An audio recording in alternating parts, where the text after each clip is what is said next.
Sarah? Paolo? There's the guy right there. Okay. Sarah, are you here? Yeah.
Okay, we're having a signing ceremony, and then we'll start the opening of the reopening of the cow.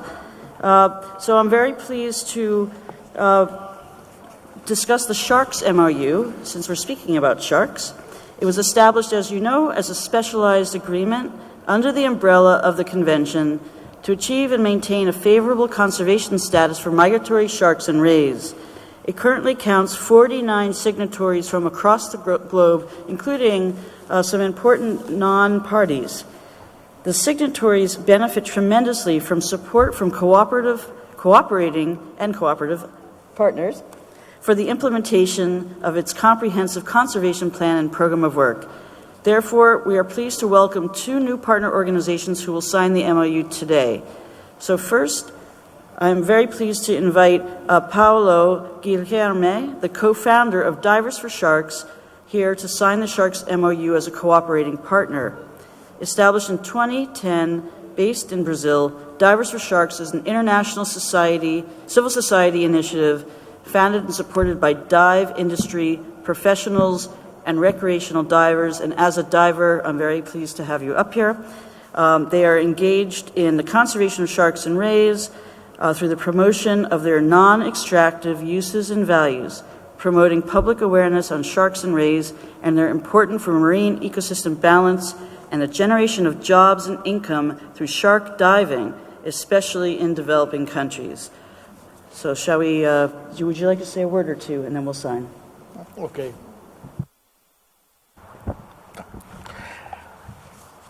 Good afternoon, dear participants of this conference. So important for certain species as well as for the biodiversity of the planet in general. I'm not going to read this, it's a little bit boring, okay? I'll just try to remember you that maybe we should not think of ourselves as delegates. If we think of ourselves as one species on this planet, maybe all of us migrate from a country to be here. So we are migratory species. We should treat the other species that we are voting, we are maybe deciding their future here as another species like us, migratory, as cousins, as fathers, in the nature as our mother. Sharks has been here in our planet long before us, long before trees, and they are going away. The planet may not survive without sharks, but the planet for sure will survive without us. So we have to think a little bit more about it, and remember, that's not an animal we are deciding, that's the future of the planet. Okay? I'm very proud to sign this.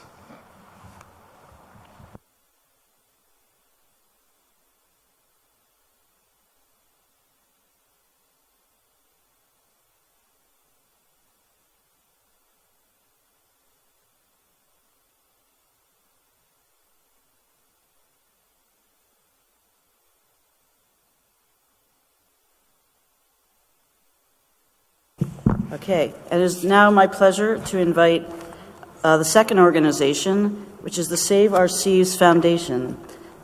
Ms. Sarah Fowler will represent. She's the scientific advisor to the Save Our Seas Foundation to the stage to sign.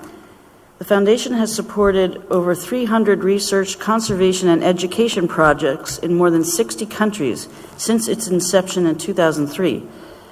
Sharks and rays are the primary focus of these grants, including migratory and pelagic sharks, mantas, and mobilid rays, angel shark, sawfishes, and wedgefishes. The foundation has supported the development of species action plans that later contributed to CMS concerted actions, and they are a regular observer at CMS meetings.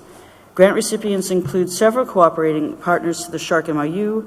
Some of our principal investigators are members of the Shark MOU Advisory Committee or the MOU Conservation Working Group. Thank you very much, Sarah, for being here. A few short words. Thank you.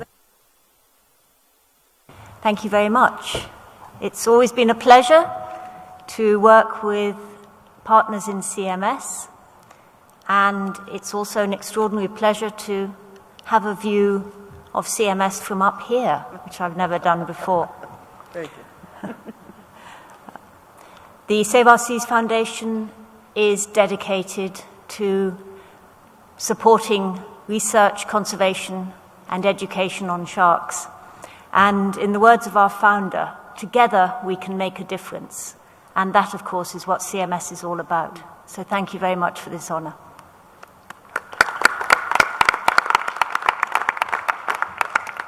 Thank you. Thank you very much.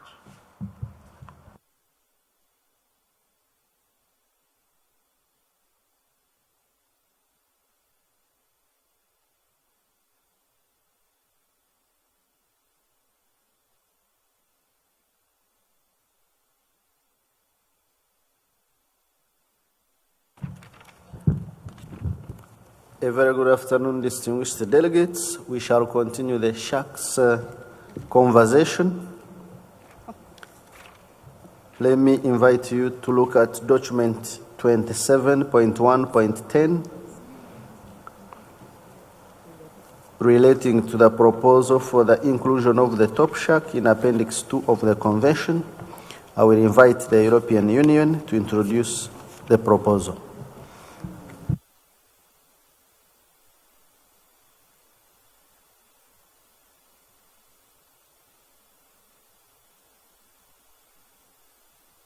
The European Union. Okay, thank you. Good afternoon, everyone. The European Union, its member states, would welcome broad support for our proposal to include the taupe shark, also known as the school shark, in Appendix 2 of CMS. All of the 5 regional populations of this species undertake seasonal migrations throughout their distribution areas, regularly crossing jurisdictional boundaries. The seasonal nature of migrations indicate that they are cyclical and predictable. These migrations are, especially in the case of mature females, regularly related to reproductive requirements. Throughout their distribution range, taupe have been targeted in commercial fisheries in demand for liver oil, meat, and fins, and they are common bycatch and trawl in other fisheries. We know that many range states are already working to address these threats and recognize good efforts and examples from many parties. Despite these efforts, the threats persist. The global conservation status of taupe is unfavorable, and it is listed by the IUCN as vulnerable. While the status of many of the populations is uncertain, the Northeast Pacific stock was depleted in the 1940s, and recent stock assessments for taupe off southern Australia indicate the stock is both depleted and overfished. Assessments for the regional conservation status range from overfished, with partially improving status, to critically endangered. Hence, taupe, both globally and regionally, are in unfavorable conservation status. It is expected this vulnerable species would benefit from international cooperation in relation to understanding stock dynamics, as well as in managing fisheries and implementing common conservation measures. The Scientific Council of CMS in principle supported the inclusion of the taupe in Appendix 2, but some questions remain concerning the conservation status and migration patterns of the population of Australia and New Zealand. The European Union's member states answered these questions with an additional document containing information. It's Addendum number 2 to our proposal. The Sharks MOU AC report states that genetic studies indicate that the species moves across national boundaries, such as between Australian and New Zealand waters. The high level of connectivity within both New Zealand and Australian waters is supported by intensive tagging efforts, with studies indicating that as much as 19% of recaptured females were found in adjacent jurisdiction. To quote from New Zealand's 2019 Fisheries summary for a taupe shark, quote, "A significant portion of school sharks tagged in New Zealand eventually moved to Australia," unquote. The individuals undertaking these movements mainly consist of pregnant females, showing that migratory behavior is an important part of their reproductive cycle. Considering the obvious importance of pregnant females for any population, this constitutes migration of a significant part of the population when viewed in the context of population productivity and allowing genetic mixing. Finally, it should be stressed that the IUCN Shark Specialist Group, which brings together the top shark scientists at global level, support the inclusion of the global population of taupe in Appendix 2 of CMS. I've tried to be brief in the hopes that this will also allow some of the other scientists in the room to speak on this matter. Thank you. Thank you, EU. I now invite comments from the meeting on document 27.1.10. I recognize Australia.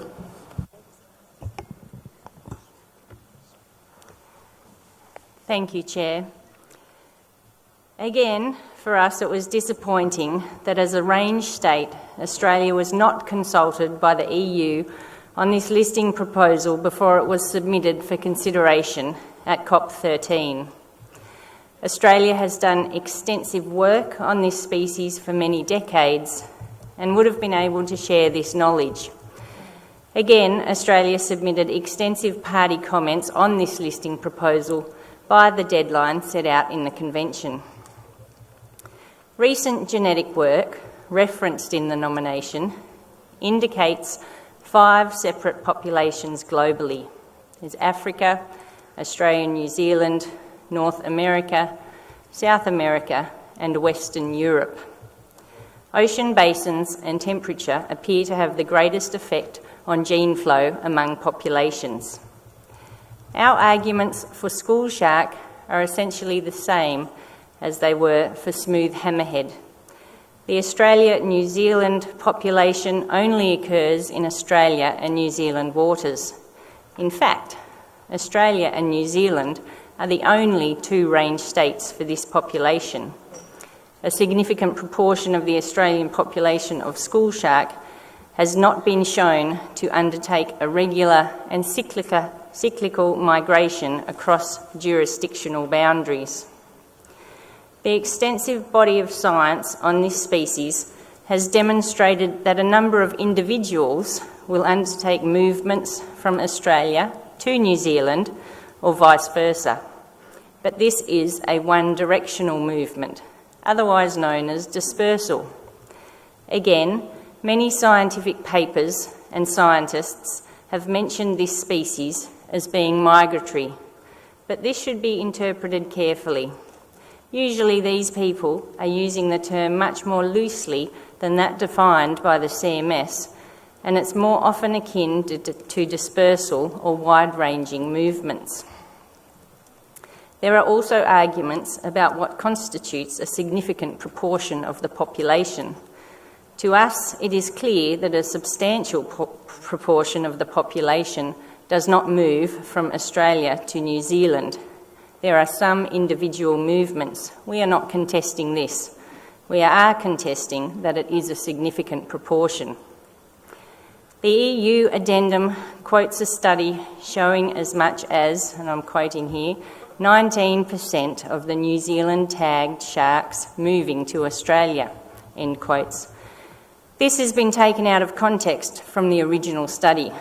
Looking at the complete study, it shows that over a 17-year period, out of 287 recaptures, 24, or 8.4%, were recaptured in Australian waters. This is not a significant proportion of the population. The study explicitly states that the data should not be considered robust for movement interpretations. It is also important to note that the New Zealand portion of the population is not even considered threatened. To be included in Appendix 2, the species must meet the definition of migratory and must have an unfavourable conservation status. New Zealand's populations is clearly ineligible on the basis of its not threatened status, let alone on the migratory nature of the species. Indeed, if our two populations were fully connected, as asserted by the EU proposal and addendum, the Australian and New Zealand populations should not have such significant different conservation statuses. The Australian population is listed as conservation dependent under Australia's national environmental law and is subject to extensive restrictive management arrangements. If our populations were fully mixing, Australia's population should be showing signs of recovery much quicker than it has been. It should be noted that the Scientific Council reviewed the science contained in the proposal, in addition to that provided by parties and other bodies, including the Sharks MOU Advisory Committee. Based on the science, the Scientific Council supported the proposal for some populations, but not at a global scale. The Scientific Council recognised that the Australian-New Zealand population did not meet the criteria for inclusion in Appendix 2 and recommended that the EU should reconsider the scope of the proposal to address regional populations that are threatened and exclude the population that occurs in New Zealand and Australia. Unfortunately, these recommendations have not been taken up. The Convention is predicated on the fundamental principle of international cooperation to conserve migratory species that would benefit from such work. The continued lack of consultation and the unwillingness to engage with other parties undermines the spirit of the Convention.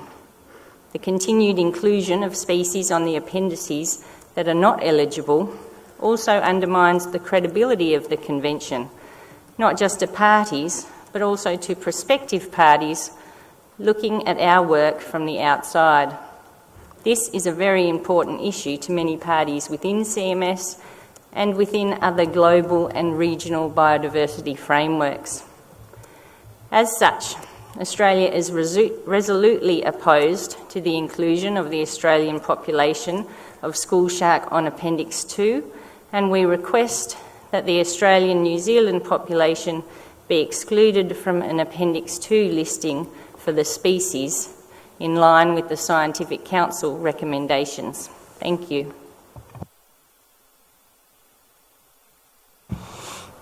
Thank you very much, Australia.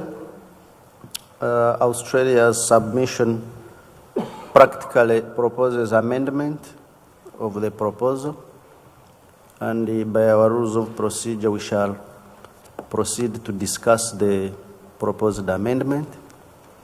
So I will open the floor on the proposal to amend the EU proposal to exclude Australia and New Zealand populations. Senegal, you have the floor. Merci, Monsieur le Président.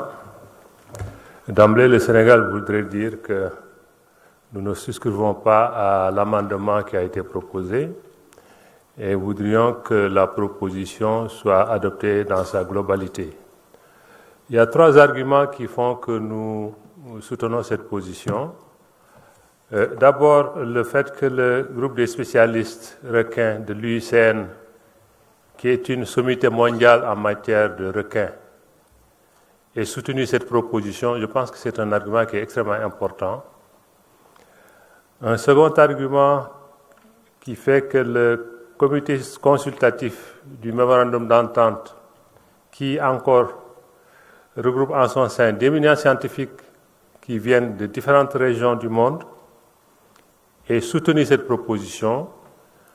Le fait que l'Union européenne ait répondu à certaines questions concernant la migration de l'espèce, notamment les femelles gravides qui font des migrations, et ça a été reconnu, Et quand on parle de protection des espèces, quand on parle de protection de population, je pense qu'il n'y a pas meilleure solution, il n'y a pas meilleure façon de le faire que de préserver les femelles, surtout quand elles sont gravides. Donc, Monsieur le Président, ces trois arguments font que notre délégation souscrit entièrement à l'adoption de cette proposition dans sa globalité. Je vous remercie. Thank you, Senegal. I will take New Zealand. Thank you, Chair. New Zealand is also a key range state for taupe shark. We fully support the scientific details in Australia's previous interventions, so I won't repeat those again. Commercial catches of taupe shark have been regulated under the New Zealand Quota Management System since 1986. Around 3,000 tonnes are caught per year, of a total recorded FAO catch of 4,069 tonnes.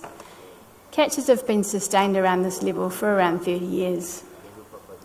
Despite having a wealth of information on taupe shark, information on the taupe shark populations was lacking. On the New Zealand and Australian taupe shark population was lacking in the original proposal, and specifically the New Zealand information was lacking in the addendum submitted. We would like to emphasise the importance of consultation with range states on listing proposals, which did not happen in this case. Our primary concerns with respect to this proposal relate to our assessment of the New Zealand populations against the Appendix 2 listing criteria. While we recognise that many of the world's populations of taupe shark do meet Appendix 2 listing criteria and could benefit from an Appendix 2 listing, our scientific assessment indicates the New Zealand population does not meet this criteria. Specifically, we do not assess the New Zealand and Australian population as meeting the Convention definition of migratory. We note that in many scientific papers, migration is referred to in a general sense to mean dispersal rather than the definition of migratory under the Convention. Neither do we assess the New Zealand population as having an unfavourable conservation status. Given these 2 points, we cannot see how the conservation status of New Zealand populations of school shark could benefit from international cooperation. New Zealand's views were supported by the Scientific Council at its November 2019 meeting. We were disappointed to find that the proponent did not revise its proposal in light of what we believe is the best available scientific information and the recommendations of the Scientific Council. Thank you. Thank you, New Zealand. Norrie? Thank you very much, Chair. I won't reiterate what was said by my colleague from New Zealand and Australia. I'd like to add that it seems to be a lack of global hearing again on this proposal. We'd also like to see more information on the relationship with the regulations as done by the RFMOs or even initiatives like the FAO's National Plan of Action for Sharks.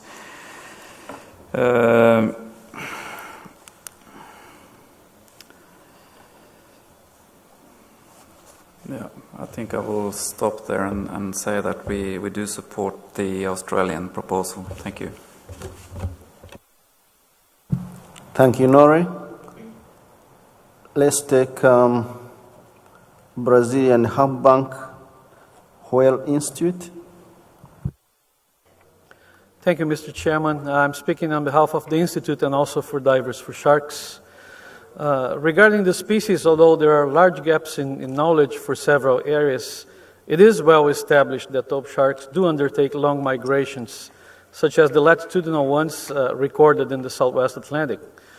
Globally relevant declines in populations have been documented, and IUCN listing criteria applied where data has been available resulted in all but one population being classified between vulnerable and critically endangered, this being the case for the Southwest Atlantic. Threats related to targeted fisheries are well known, and it is clear in our view that the species warrants inclusion in Appendix 2 of CMS. It would complement other international measures, and it would serve as a stimulus for range states to take appropriate conservation action. So we strongly urge parties to adopt this proposal as originally envisaged by the European Union. Thank you. Thank you very much. Save Our Seas Foundation, strictly 1 minute.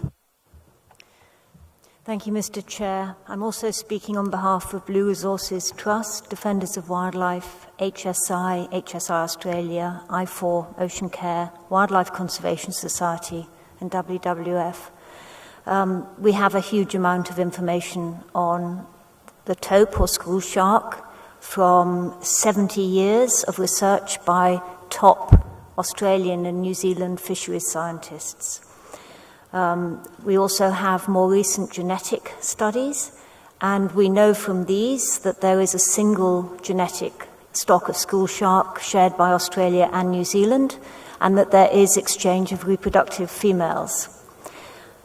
State and federal Australian scientists have studied the pupping grounds of school sharks in Australia and have found that they only now produce 10% of the total pup production necessary to sustain the adult stock.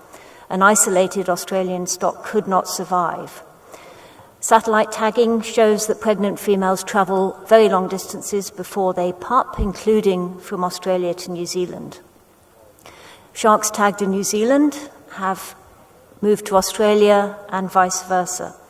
Mature females have been recaptured in Australia up to 16 years after they first were tagged in New Zealand and could have crossed the Tasman Sea several times in that period. Like other migratory sharks, they're believed to return every 2 years to give birth in the nurseries where they were born. And New Zealand's 2019 fisheries summary for the species reports that a significant proportion of school sharks tagged in New Zealand eventually moved to Australia. It's quite possible that the regular migrations of breeding females and then their offspring across the Tasman Sea are restocking Australian waters and enabling the commercial fishery to continue there. Although there is a biogeographic barrier in the Pacific Ocean for taupe migration to South America, a recent paper on taupe genetics states that the high connectivity observed between South African and Australian samples is in accordance with the recent studies of highly migratory sharks such as white shark and tiger shark, and highlights the high dispersal ability for this relatively smaller-bodied shark. Females move out, they give birth, and they return to their natal grounds. This is a migration. Thank you, Mr. Chair. Thank you very much. I will do one last check. You will go back to the proponents, EU. What is your last word on the proposed amendment of your proposal? Thank you, Mr. Chair. Well, I think it's quite obvious that we do not accept the Australian proposal to amend. I would just underline the fact that both Australia and New Zealand, when they were speaking, they kept referring to the Australian-New Zealand population. So they themselves are saying this is one population. All right, we seem to have strong views for and strong views against the amendment of the EU proposal. So with your indulgence, I will propose we put this to a vote.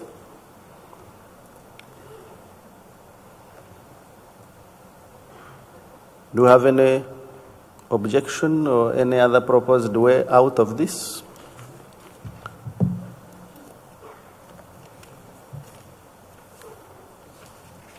All right, we shall proceed to a vote on the proposal, and we are going to vote on the amendment first.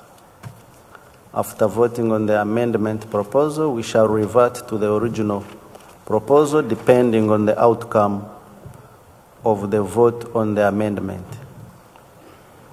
So, again, like we previously had, countries that do not have confirmed credentials kindly do not press any button, just to save the time. Again, we shall follow the same trend. We shall have those for amendment voting first, and then those opposed to the amendment will vote next, and then those abstaining from the amendment vote will vote last. So, are we ready to go? We shall start with those for the amendment of the proposal. Those that support the amendment of EU proposal to exclude New Zealand and Australian population, please press the button.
This is to confirm that those for the amendment are 7 as displayed, and they are all valid votes.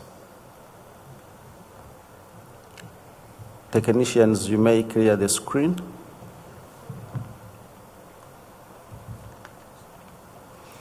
We shall proceed to those opposed to the amendment. Please press the button.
Those against the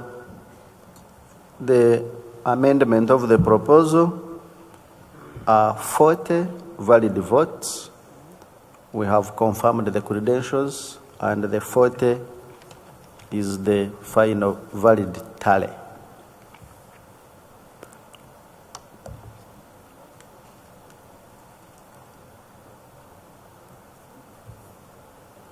Technicians, you may clear the screen.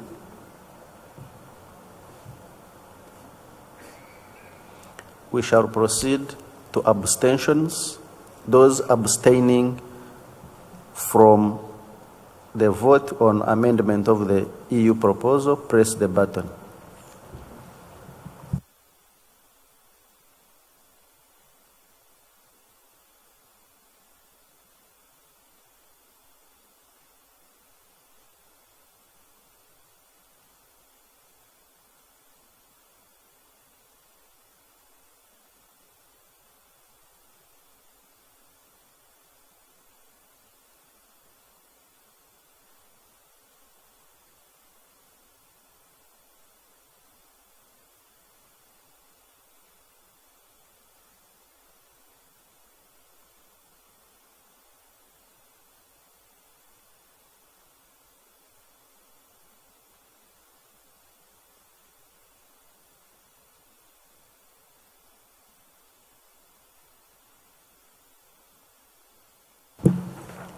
The final tally of abstentions is 10, as displayed.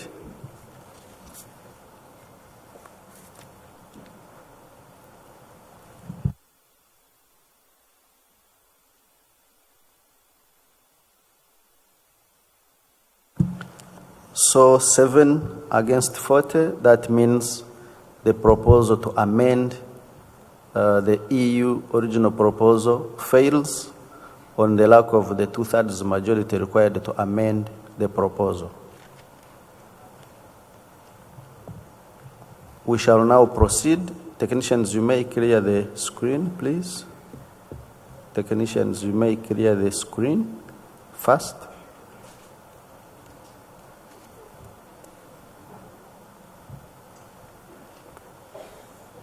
Australia, were you asking for the floor? Australia, take the floor, please. Thank you, Chair. In the interest of time, I was thinking Australia could record that we, notwithstanding our earlier comments, will not oppose the global listing at this point, just to see us move forward, if that would help. Thank you, Australia.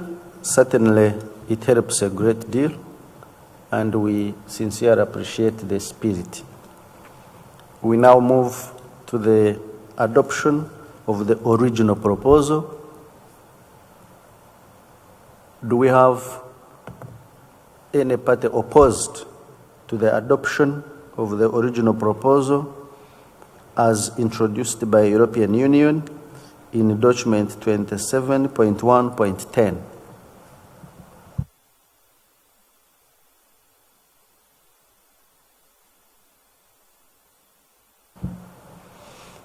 I see no objection. I take it that this meeting unanimously agrees to forward the proposal by EU to include top shark in Appendix 2 of the Convention to the plenary for consideration.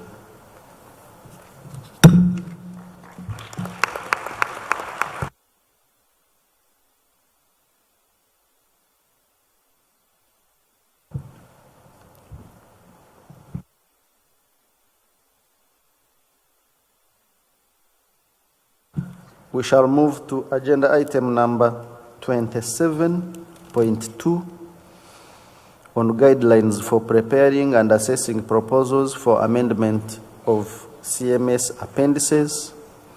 I will invite the chair of the Scientific Council to introduce document 27.2.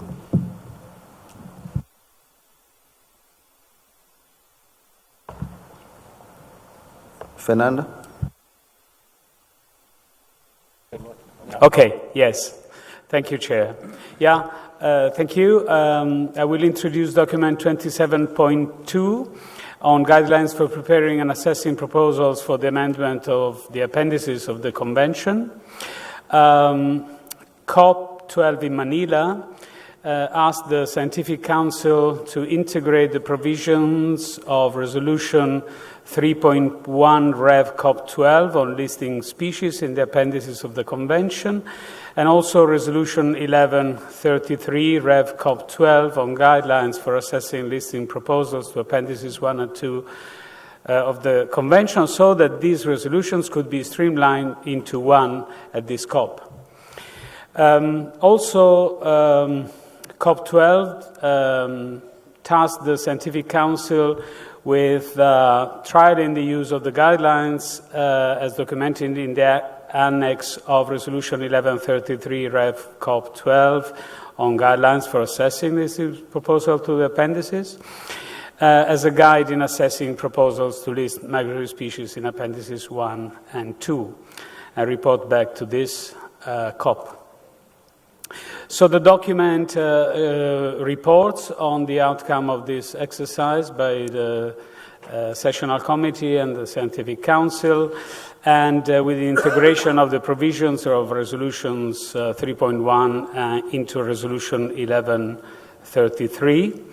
So there are also addenda to the document. So the recommended actions are to adopt the proposal for consolidation these resolutions and adopt the draft decision contained in Annex 3 of this document, and delete decisions 12.10 and 12.101 and repeat resolutions 3.1 and 1133. I would simply recall that you have annexes where you can follow up this exercise of streamlining, and then there are annexes where you also find the outcomes of the work of the sessional committee in terms also of clarifying a series of, as we have also seen, important terminologies which are used when submitting proposals for listing, like, for instance, terms like endangered and migratory species, cyclically and predictably. And so I think the document is in front of everyone. So this is what I wanted to quickly recall. And the draft decision, which is contained as Annex 3 which is directed to the Scientific Council, is that the Scientific Council, along these same lines, subject to the availability of resources, would be requested to develop definitions for the terms range state and vagrant, which is another two aspects which came out being important to be clarified. Because, I mean, these are also important components of reflections leading to building up proposals, and then, of course, in order for the Scientific Council and Sessional Committee to report to the Conference of the Party at next COP. Thank you, Chair. Thank you, Chair of the Scientific Council. I will now invite comments on document 27.2. I recognize New Zealand. New Zealand, please. Thank you, Chair. We thank the Sessional Committee for its work to streamline these resolutions and for the draft decision. Under this agenda item, New Zealand would like to raise two issues or concerns we have with the listing process, followed by a drafting suggestion on the draft resolution. Firstly, we note that some species are being proposed for listing where the IUCN conservation status is not consistent with that required by the CMS listing criteria. Where the IUCN conservation status is out of date, it is New Zealand's view that parties should first seek to provide scientific advice to the IUCN regarding the current conservation status of their taxon of concern.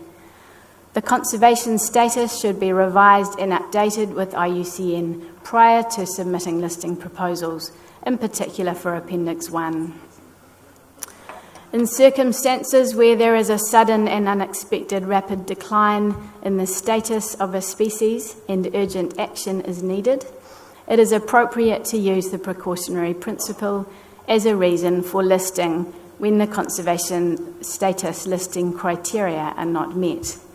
Aside from this situation, in New Zealand's view, it is important that the listing criteria, as set out in the Convention, are adhered to.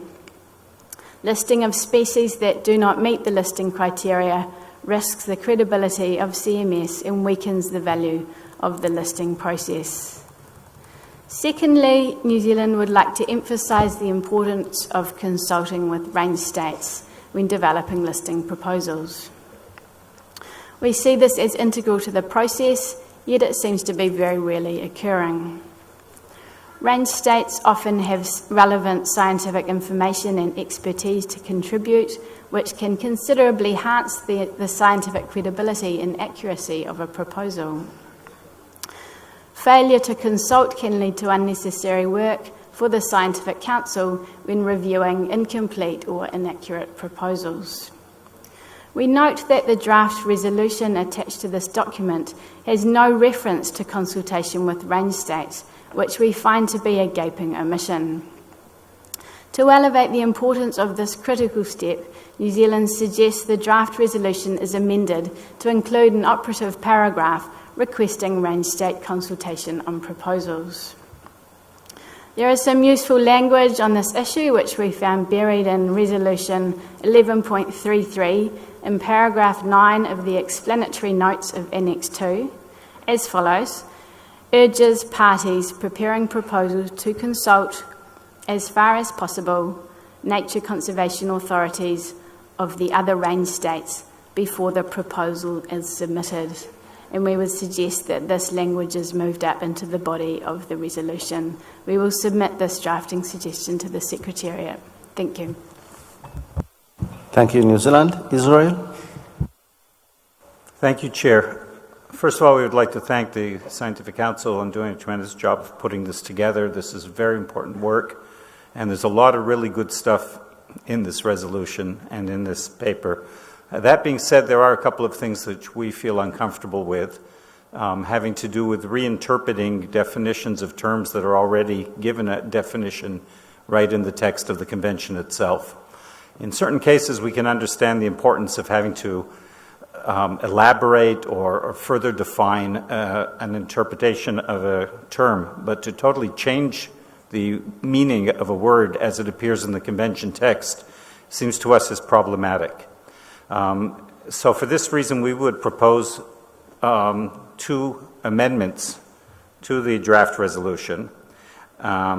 We understand that the decision does speak towards working on definitions of the term range state, and we would support that that's definitely something that would be useful to have a better interpretation without necessarily changing it. So since it's in the decision to look at the word range state, we feel that paragraph 6 of the draft decision should be deleted because it proposes here a definition or a new definition of range state that's different than the resolution or than the definition that appears in the text of the Convention, and at the same time asks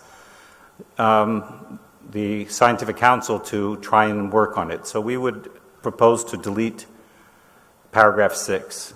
And the other change that we would seek is similar, is in actually the first paragraph of the proposed operative part of the resolution, where it speaks about endangered. And endangered is also one of those words that's defined right in the text of the Convention. And the definition that's proposed here in operative paragraph 1 of the resolution changes it from danger of extinction to a high, very, very high risk. And this is not just an interpretation, this is a total change of the definition.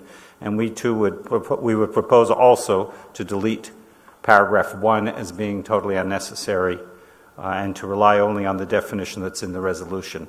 So with those 2 changes, deleting operative paragraph 1 and paragraph 6, we would support the rest of the resolution, and at the same time we would also like to support the proposal by New Zealand to include language referring to range state consultations. Thank you.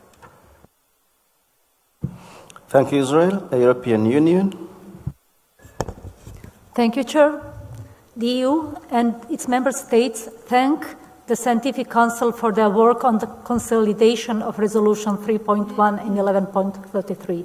We support the adoption of the draft resolution and repeal of Resolutions 3.1 and 11.3 Ref Gov 12.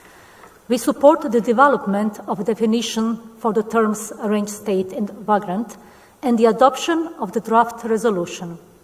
However, in order to keep the reference to areas outside national jurisdictional limits in the interim period, we suggest minor addition reflecting the Convention text to the operative paragraph 6, saying adopts the guideline that a state should be considered a range state for migratory species when a significant proportion of a geographically separate population of that species occasionally occurs in its territory, noting that range state status also includes flag vessels which are engaged in taking of a CMS-listed species outside national jurisdictional limit.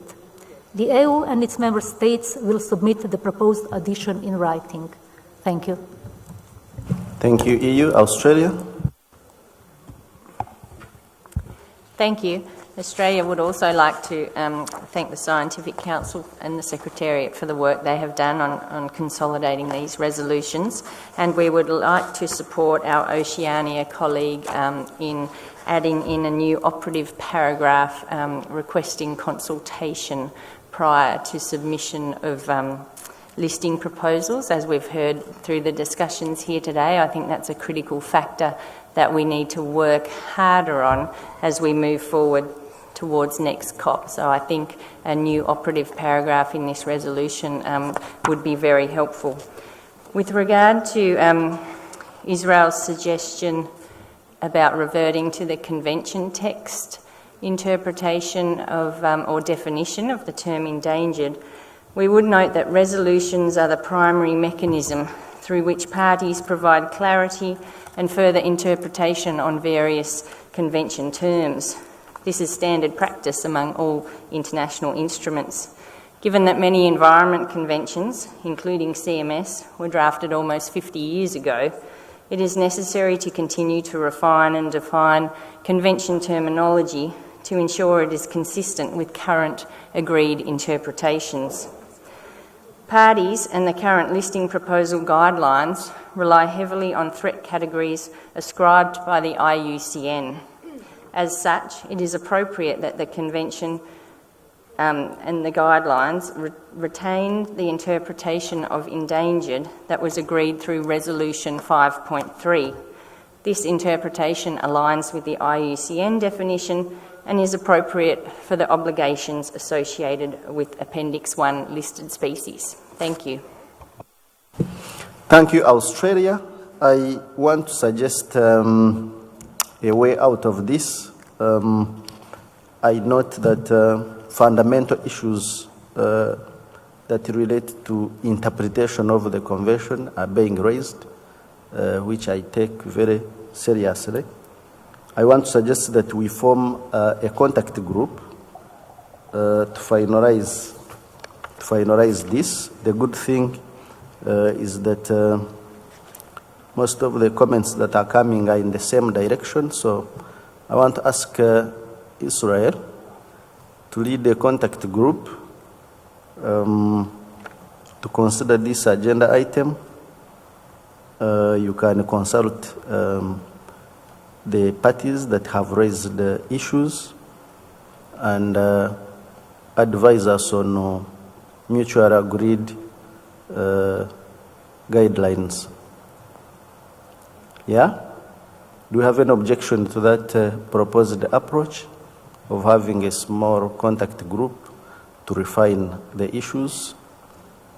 Because the issues being raised, some of them touch the core interpretation of the agreement, and they are absolutely fundamental.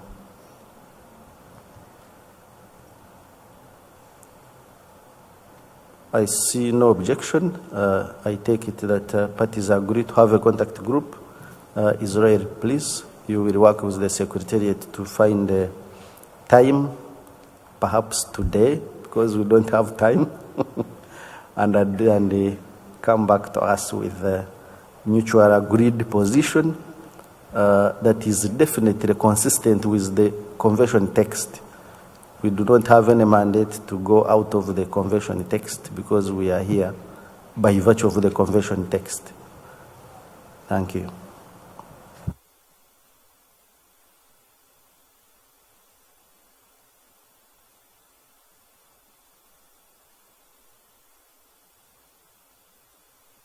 I recognize United Kingdom. United Kingdom, please. Thank you, Chair. Just a point of clarification. Is it an open contact group or closed? I would suggest it to be open. Let it be an open group. Perhaps maybe in the interest of time we say open to parties so Thank that you. we quicken the consensus.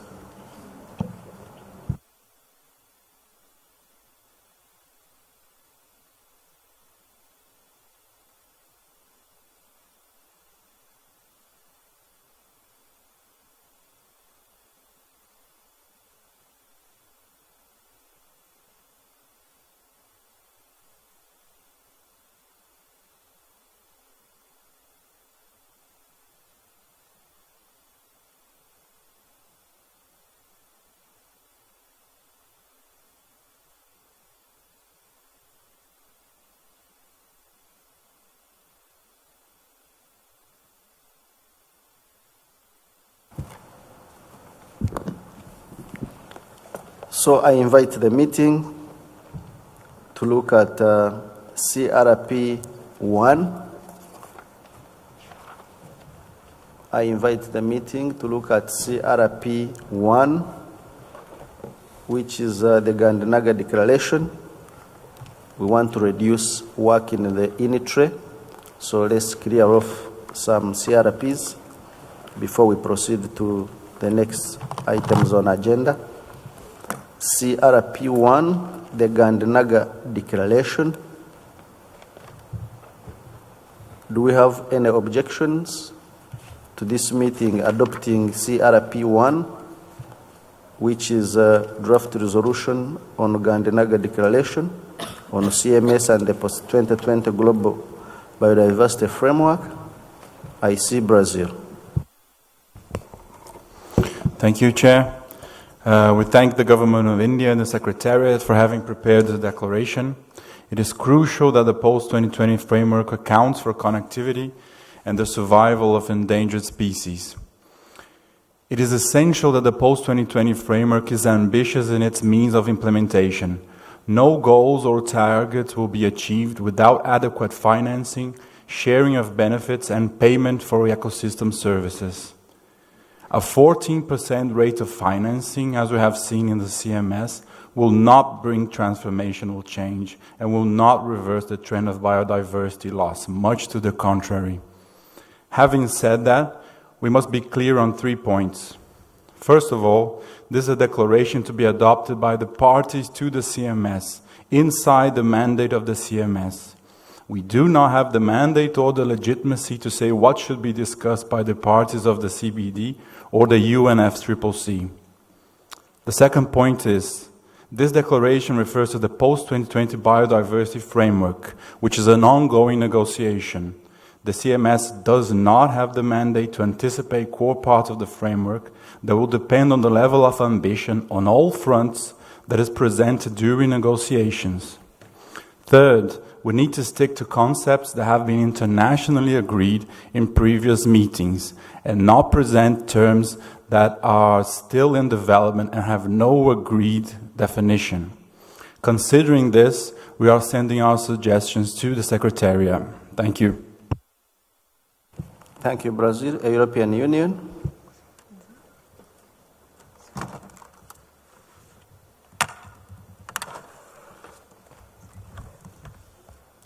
Thank you, Chair.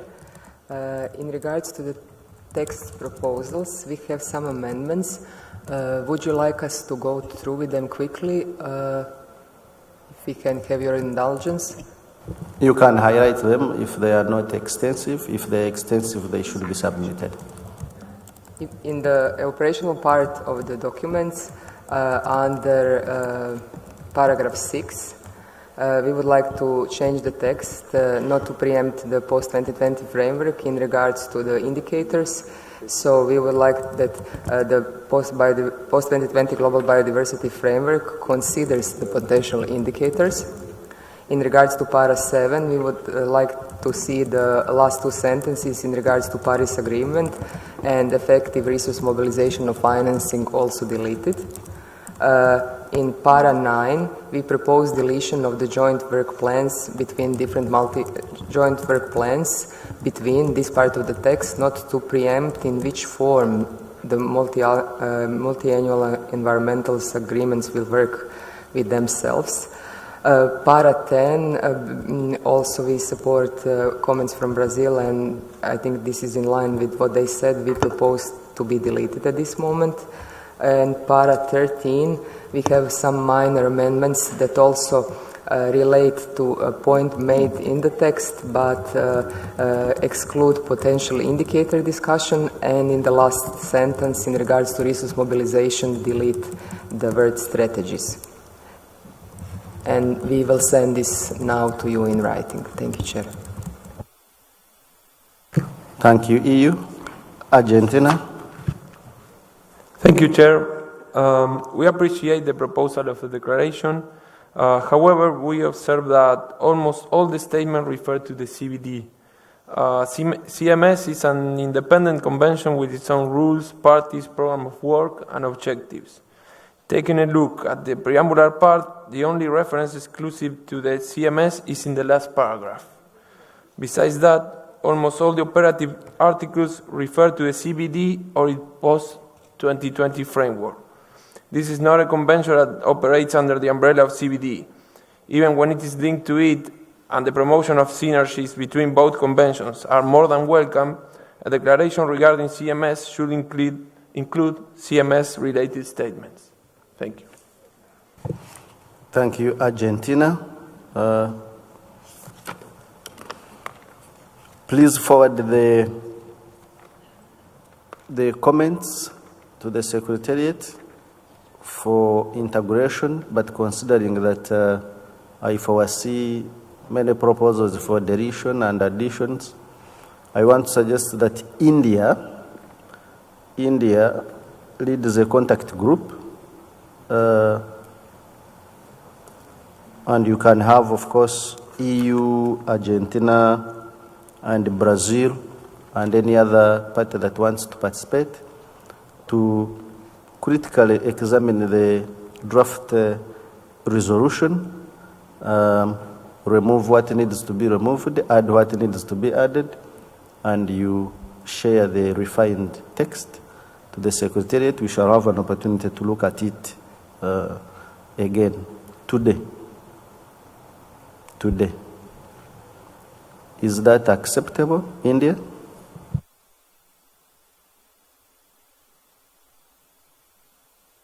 India, you have the floor. Thank you, Mr. Chair. It is acceptable to India, but since the time is quite short, can we do it on Saturday, the closing plenary, or we have to do it by 6 o'clock today?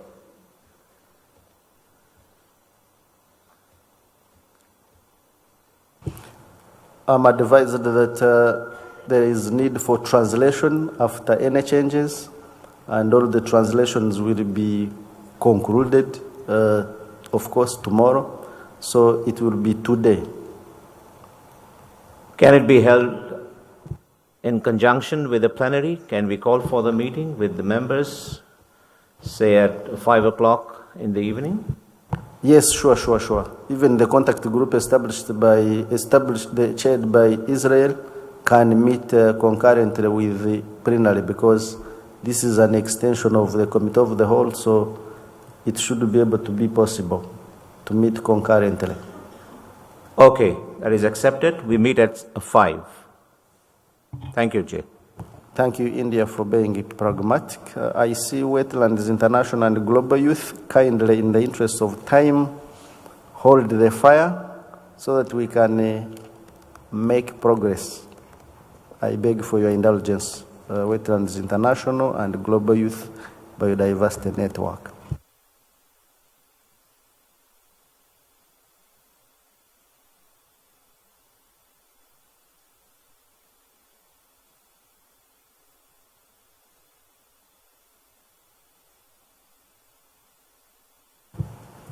I invite parties to look at CRP 17 on CMS contribution to the post-2020 Global Biodiversity Framework.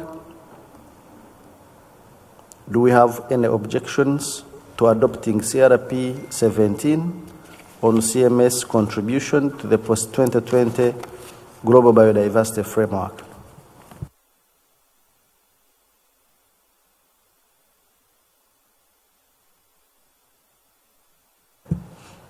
I do not see any objection. I take it that this meeting agrees that we forward CRP 17 to plenary for consideration.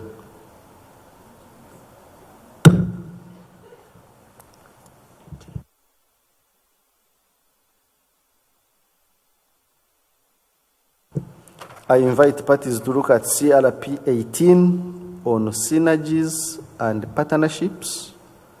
Draft Resolution 1110, Rev. COP 13. Do we have any objections to this meeting forwarding CRP 18 on synergies and partnerships to the plenary for consideration?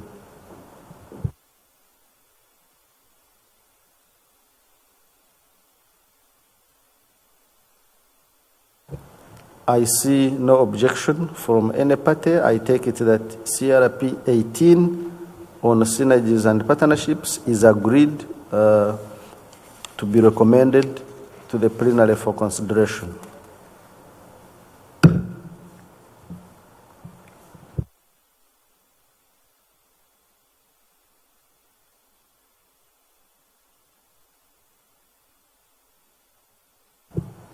I invite the meeting to look at CRP 18.1 on cooperation between the Intergovernmental Science Policy Platform on Biodiversity and Ecosystem Services, EPBES, and CMS. Do we have any objection to this meeting recommending to plenary for adoption or otherwise draft resolution 10.8 Rev Corp 13? I see European Union. Thank you, Chair. European Union and its member states would like to propose a small change in draft resolution 10.8, operative para 2 bis. We would like to delete the second part of the sentence, as we would like to broaden this issue to all the future EBS deliverables. Thank you. May you read the proposed change, the Yes. text? Yes, thank you. Invites EBS to include, to the extent possible, aspects of connectivity in the assessments and technical papers. Full stop. Thank you. Thank you. EU? Do we have any objections to the proposed text of EU?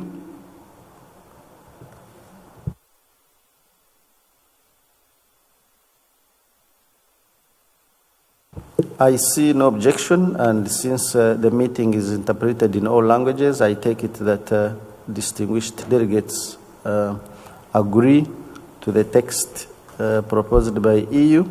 I come back to the meeting. Do we have any objection to this meeting adopting CRP 18.1 as amended by EU for consideration by plenary?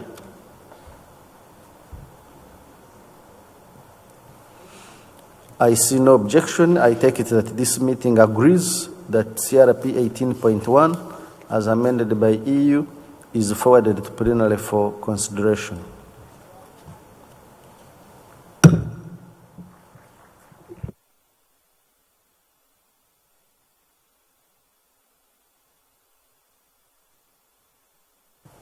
I invite the meeting to look at CRP 18.2 on World Migratory Bird Day. Do we have any objection to this meeting recommending draft resolution 11.9 Rev Corp 13 to plenary for consideration?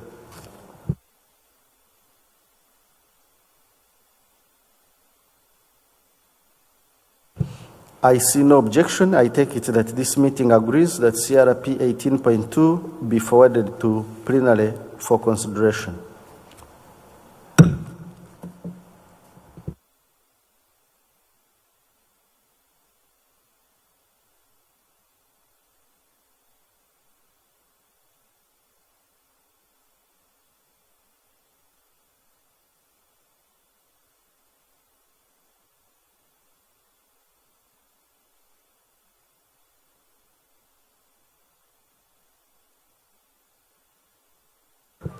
I invite the meeting to look at CRP 26.2.6 on marine turtles. Do we have any objection to this meeting recommending drafted decisions in CRP 26.2.6 to the plenary for consideration?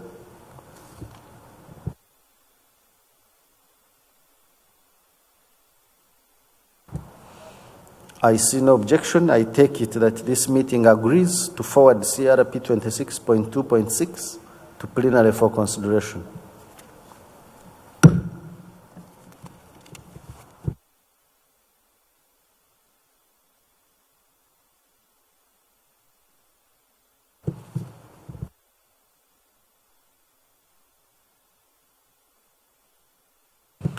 We shall come back to our agenda. We are moving to agenda item 28.1 on progress made in implementation of concerted actions. I invite the Secretariat to introduce document 28.1.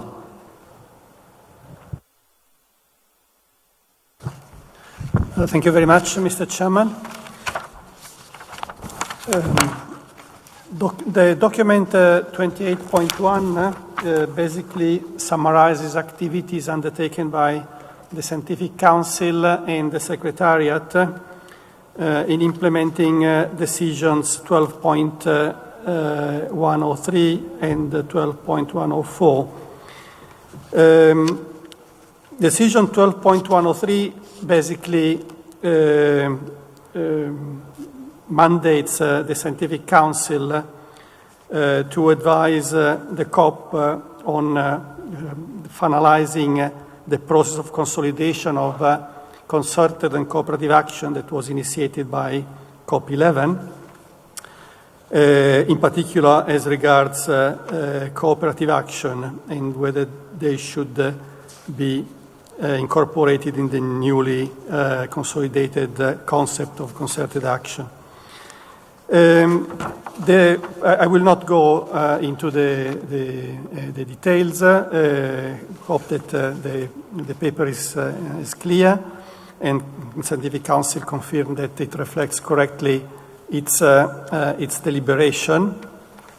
What would like just to point out is that if the approach proposed by the Scientific Council is retained, this will lead to a revision of the list of species designated for concerted action attached to the concerted action resolution that after COP13 will include only species which are covered by ongoing concerted action endorsed by the COP, while all other species which had been designated for previous cycles will be dropped from the list. This will be the main consequence of the approach proposed in the paper. Then there are a few other recommended action for this meeting. The two decisions just mentioned are proposed to be deleted as completed. There is a proposal for a slight amendment of the format of Annex 3 of Resolution 12.28, and also a template for reporting on the implementation of concerted action, which the Secretariat has developed and which is submitted for consideration and note. I will leave it here, Mr. Chairman. Thank you, Secretariat. I invite the meeting to discuss document 28.1.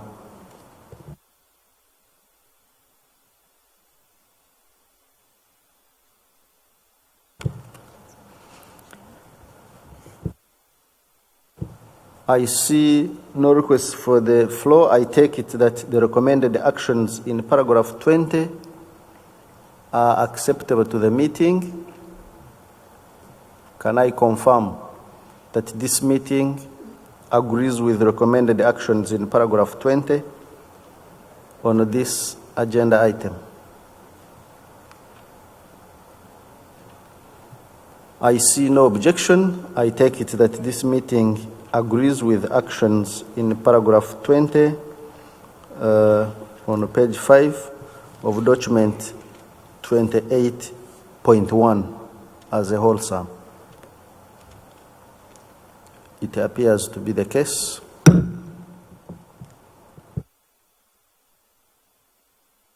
Let me invite Monaco.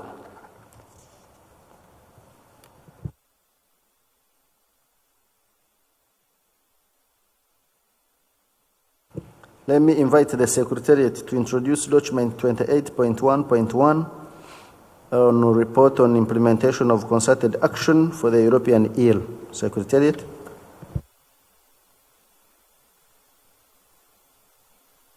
Thank you, Chair.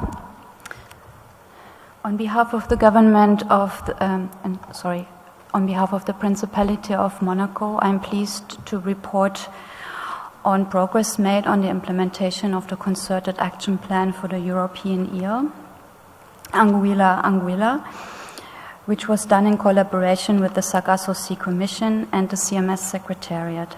The report can be found in document COP 13, doc 28.1.1. I'll be very brief, as you have already heard about the progress made on European eel actions on Tuesday through the presentation of document 26.2.9 regarding the possible development of a specific action plan for the species. As you may recall, the concerted action were adopted at COP12 in Manila, following the adoption of the listing of the European eel in Appendix 2 of CMS by COP11 in 2014 in Quito, Ecuador. The main activity from this concerted action was to convene a second policy meeting of range states in order to explore all options that might help to strengthen conservation efforts for the European eel.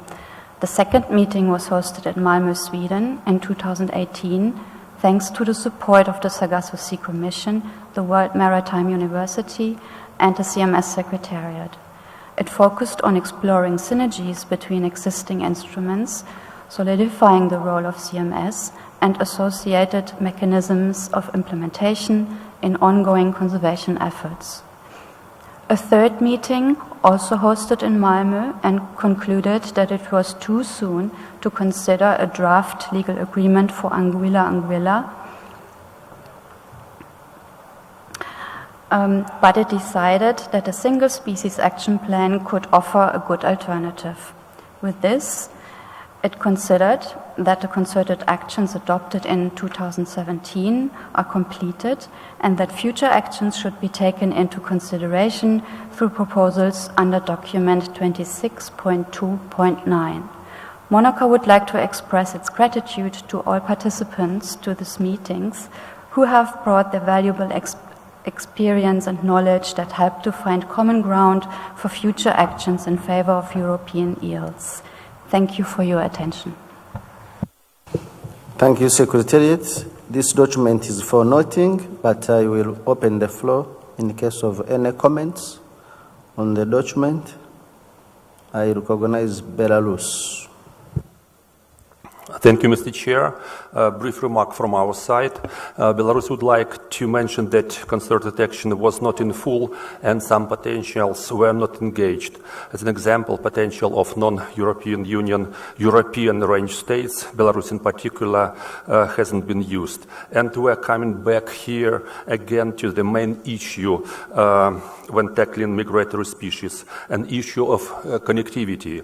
We hope that all benefits of connectivity would be leveraged when developing a really joint European eel species action plan, and Belarus is ready to propose its potential and expertise. Eel is an example here, but very sensitive for Belarus. Thank you. Thank you, Belarus. Your comments will be taken note of. Do you have any objections to this meeting noting this report?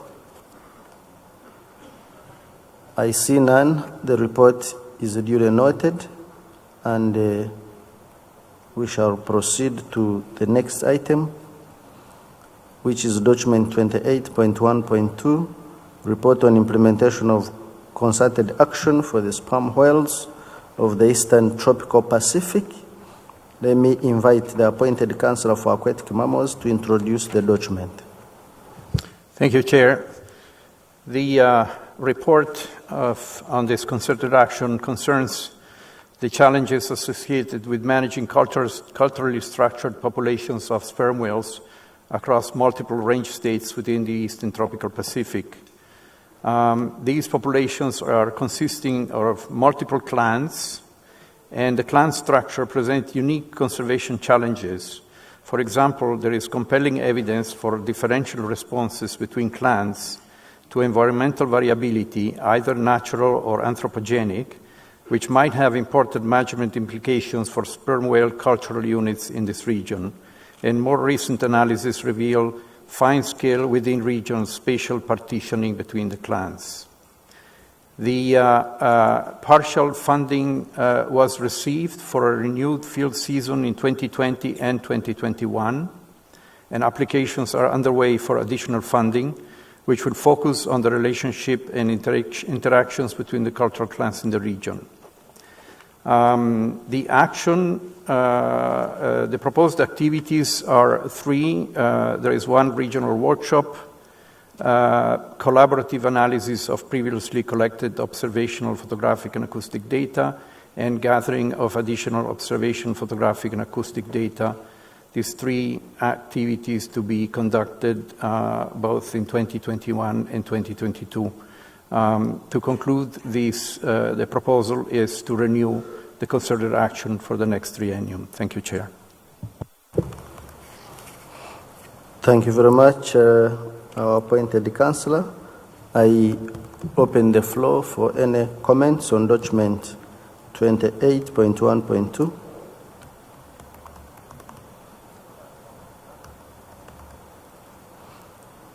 I come back to the meeting. Do we have any objections to this report being noted? I see no objection, so the report is duly noted. We shall move to document 28.1.3. Let me invite C. Shepherd Legal and the appointed councillor for aquatic mammals to introduce document 28.1.3 on the report of implementation of concerted action for Atlantic humpback dolphin. Thank you, Chair. Since this is the first time that Sea Shepherd Legal is taking the floor, we thank the Government of India, and particularly the state of Gujarat, for its work in hosting this excellent and well-organized CMS COP. Before briefly presenting our report on the implementation of the concerted action for the Atlantic humpback dolphin, we also thank the proponents of this concerted action, namely the appointed Counselor for Aquatic Mammals, Conservation and Research of West African Aquatic Mammals, and Whale and Dolphin Conservation. This concerted action is desperately needed to save the Atlantic humpback dolphin from otherwise inevitable extinction. The urgency of the situation is highlighted by the fact that since COP12, the Atlantic humpback dolphin has been uplisted from vulnerable to critically endangered by the International Union for the Conservation of Nature. It would be a tragedy if this prime flagship species for the coastal environment of Western Africa were to slip into oblivion. Turning to Doc 28.1.3, the report summarizes our work on legal gap analyses in 7 of the 12 confirmed range states for the Atlantic humpback dolphin. The primary goal of these analyses is to ensure that range states have sufficient legal mechanisms in place for the effective implementation of the concerted action, with a particular focus on fisheries, environmental, and protected area laws in each state. To date, Sea Shepherd Legal has completed its analysis of Gabonese legislation and conducted a number of workshops in Gabon. Through our workshops, we offered recommendations for ways in which its laws could be strengthened to protect the Atlantic humpback dolphin and other cetaceans. We continue to work through our gap analyses for the remaining 6 initially selected range states and anticipate their completion in the near term. Once complete, the legal gap analyses will be shared with the range states well in advance of the range state meeting that is recommended to occur in early 2021. To conclude, Sea Shepherd Legal strongly recommends that the parties extend the concerted action for the Atlantic humpback dolphin into the next triennium to allow for the completion of a number of important activities. We also emphasize that the CMS Scientific Council has recommended the continuation of this concerted action, which represents the critically endangered Atlantic humpback dolphin's last chance for survival. As aptly stated by a colleague and long-standing participant in the CMS process, concerted actions are the engine rooms driving conservation once species are listed under the Convention. It is therefore crucial that the concerted actions not only receive meaningful financial support, but also that parties proactively and effectively participate in the implementation of those actions. Sea Shepherd Legal continues to offer its support to help ensure the success of this important process. Thank you, Mr. Chair. Thank you very much, Sea Shepherd Legal. May I now invite Giuseppe to introduce Addendum 2. Thank you, Chair. Addendum 2 is an addendum to the concerted action for the conservation of the Atlantic humpback dolphin, and it really replicates what was contained in the concerted action which was adopted at COP12. Very briefly, the proposed activities include the formation of a steering committee charged largely with the organization of a meeting, and in fact, a conservation policy meeting of range states to define an action plan for renewed efforts to halt the decline of the Atlantic humpback dolphin, and consider the possibility of strengthening the effectiveness of the actions with the new border crossing marine protected area. The range state meeting is recommended to occur in early 2021. And so basically this is very similar to what was proposed in the previous COP. And the recommendation is for the extension of a further triennium. But Mr. Chair, please allow me to help placing the concerted action report on the Atlantic humpback dolphin I just presented into a wider context that I hope will provide a better insight into its significance and urgency. The wider conservation community and a government are frantically struggling to save from this extinction a small species of porpoise confined to the upper Gulf of California, a non-migratory species. There are probably no more than a dozen of these beautiful porpoises left on the planet. So the hope of saving them is about to go extinct, just as the species that hope is about. The main lesson learned during this unfolding tragedy is, if only we had started to act on the conservation of the vaquita when there still was time. Mr. Chair, while for the vaquita it might indeed be too late, this is still not the case for the critically endangered Atlantic humpback dolphin. There is still a chance to turn around the species' fate and transform another impending strategy into conservation success, impending tragedy into conservation success. This is what this conservation action really is about.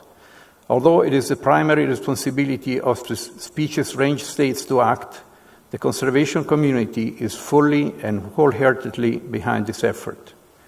May the tragic fate of the vaquita serve at least as a lesson to help other species, and may the words printed in ink in this document become transformed into real action on the ground. There is no time to waste. Thank you, Chair. Thank you very much. I will now open the floor for brief comments on document 28.1.3. I recognize Senegal.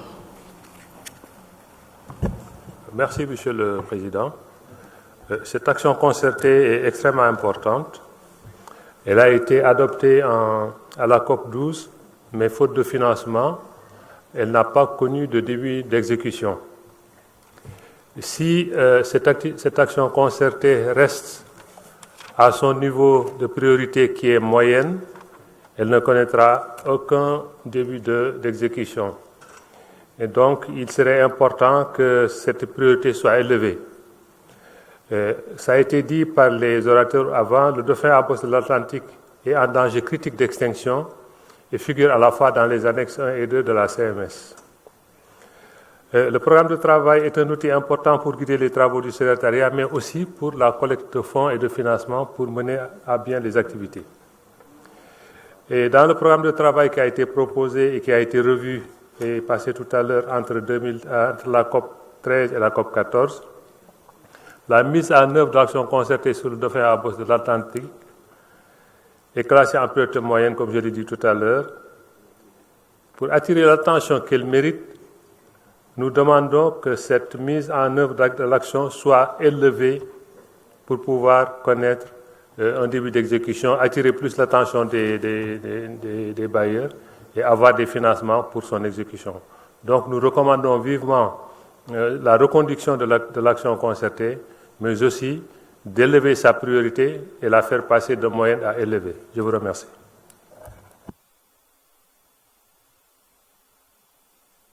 Thank you, Senegal. Let's take Gambia. Okay, thank you, Chair. I want to join Senegal in trying to highlight the importance of upscaling the program of work from medium to high priority, considering the increasing number of fishing companies and trawlers in West Africa in particular. Thank you. Thank you, Gambia. WDC. Merci, Monsieur le Président. Je fais cette intervention au nom de WDC, HSI, Born Free Foundation, Ocean Care, WWF, WCS and IFO.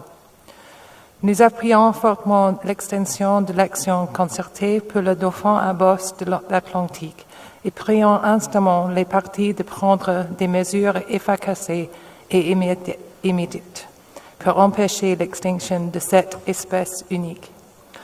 Le passage de prises accidentelles à des prises ciblées, coïncidant avec une baisse de la disponibilité en poisson, combiné à la dégradation de l'habitat de l'espèce, a entraîné une réduction catastrophique de l'aire de répartition de l'espèce.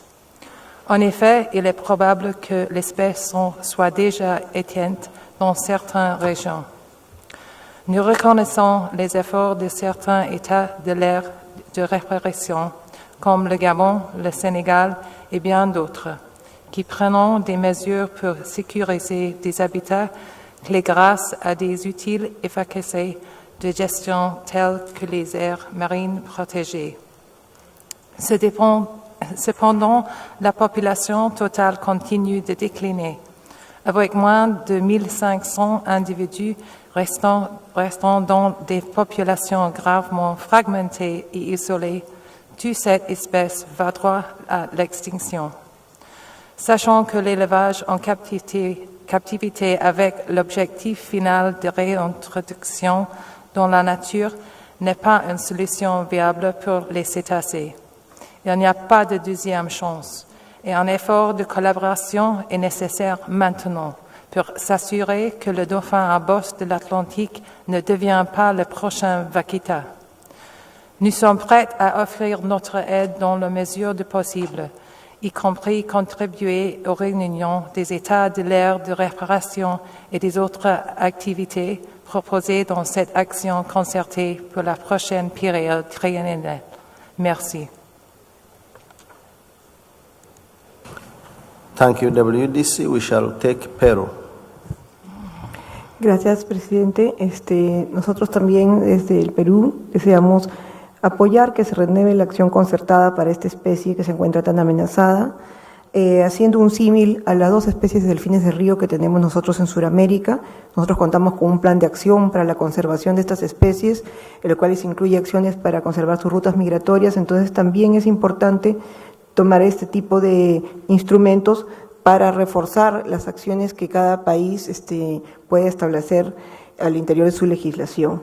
Gracias. Thank you. We shall take Argentina and close. Muchas gracias, señor presidente. En aras del tiempo voy a tratar de hacer mi intervención lo más corta posible, pero creemos que es muy importante llevar estas acciones a cabo para que no tengamos la misma historia que con la vaquita. Es necesario que nuestras especies de cetáceos, como en la Argentina tenemos más de 36 especies que viven en nuestras aguas, sean cuidados. Muchas gracias.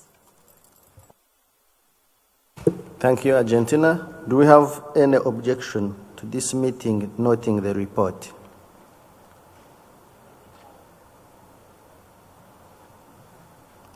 I see no objection to this meeting noting the report.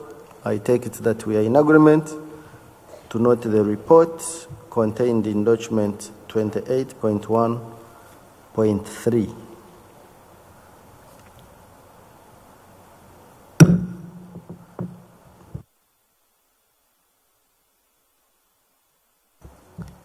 Let's proceed to document 28.1.4.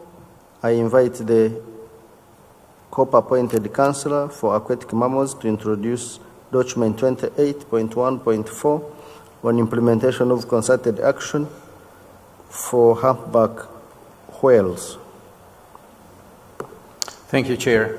This concerted action concerns population of humpback whales that lives in the northern Indian Ocean, and it's quite different and separate from the rest of the species, which is largely doing very well. This population is doing pretty badly. There are probably less than 100 individuals left.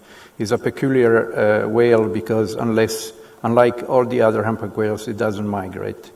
But to be assured, it migrates concerning the criteria for the CMS because it moves back and forth between a number of states. The concerted action was adopted during CMS COP12, and some activities were carried forward, in particular addressing knowledge gaps, information sharing, capacity building. But there are still quite a few activities that need to be conducted. There is an interim report of progress about these activities, which is annexed to this document. The concerted action also complements work being reported to other fora, including the International Whaling Commission. Many of the researchers working with this population were also involved in the IUCN Imported Marine Mammal Area Workshop for the Western Indian Ocean and Arabian Seas, where it was possible to obtain the involvement of a number of Omani officials. Progress includes progress in the United Arab Emirates and Oman, and that of an informal work network of scientists and stakeholders, the Arabian Sea Whale Network, which has maintained communication between members and with external organizations through a website, an email group, etc. The recommended actions really is to allow for the continuation for the next triennium of this work on a concerted action for humpback whales in the Arabian Sea. Thank you, Chair. Thank you very much. I now invite comments on document 28.1.4. India.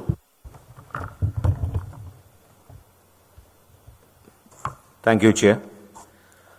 Arabian Sea humpback whale is one of the most critically endangered species for India as well. And considering this, the country has kept it in the schedule number 1, thereby providing the highest protection to this particular species. We are highly concerned with the numbers in the Arabian Sea, the western coast of India, and we have declared it as one of the most critically endangered species to be funded for the conservation of the humpback project in the country. The matter was taken up also in the International Whaling Commission because it is understood that the movement of this whale takes place through a country called Oman. So this concerted action plan, it is expected that will help in the conservation of the species in the long run. But the submission from India is that we also need to take Oman along with us, because Oman as a country and a habitat for this particular whale is very, very important. While welcoming the concerted action plan, we would be also requesting, if possible, to take Oman on board. Thank you, Chairperson. Thank you, India. I do not see any further requests for the floor. I come back to the meeting. Do we have any objections to noting of the report in document 28.1.4 with comments made by India?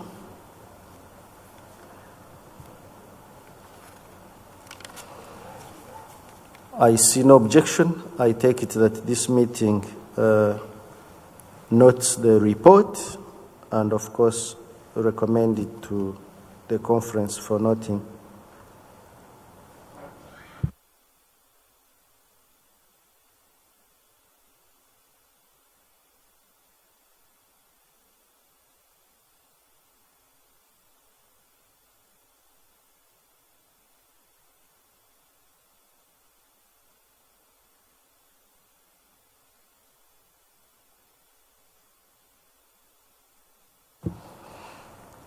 Let's move to document 28.1.5.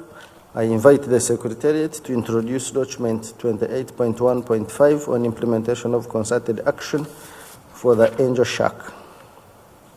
Secretariat. Thank you, Chair. On behalf of Monaco, I'm reading out the following statement. The Principality of Monaco is pleased to report on the implementation of concerted action for angel sharks, Squatina, which was done in collaboration with the Shark Trust. The report can be found in document COP13, Doc 28.1.5. For the record, the concerted action for the angel shark was adopted in 2017 at COP12 in Manila, back-to-back with its inclusion in the Appendices 1 and 2 of CMS.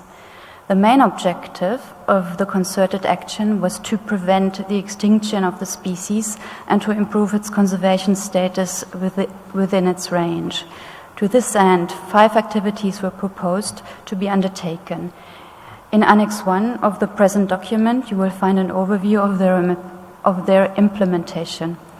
As you can see, all activities have been ongoing, and the activity numbered 5, naming the listing of the species in CMS Sharks MOU Annex 1, has been successfully completed.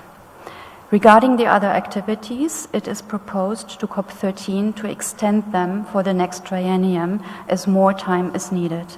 Monaco would like to express its gratitude to the CMS Secretariat and to the Shark Trust. Thank you for your attention. Thank you, Secretariat. I now invite comments on document 28.1.5 and insist that we are absolutely behind the schedule, so make the comments absolutely brief.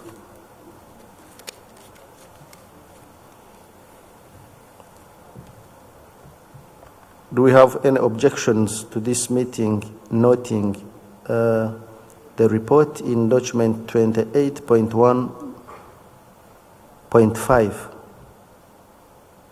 including, of course, extension of the concerted action?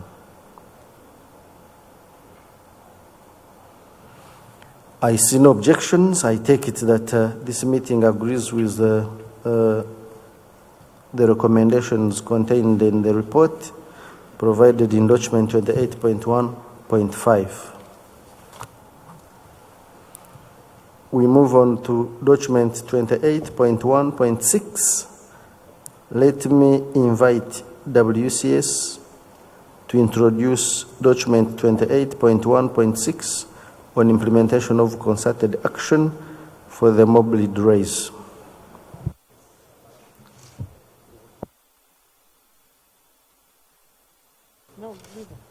Thank you, Chair.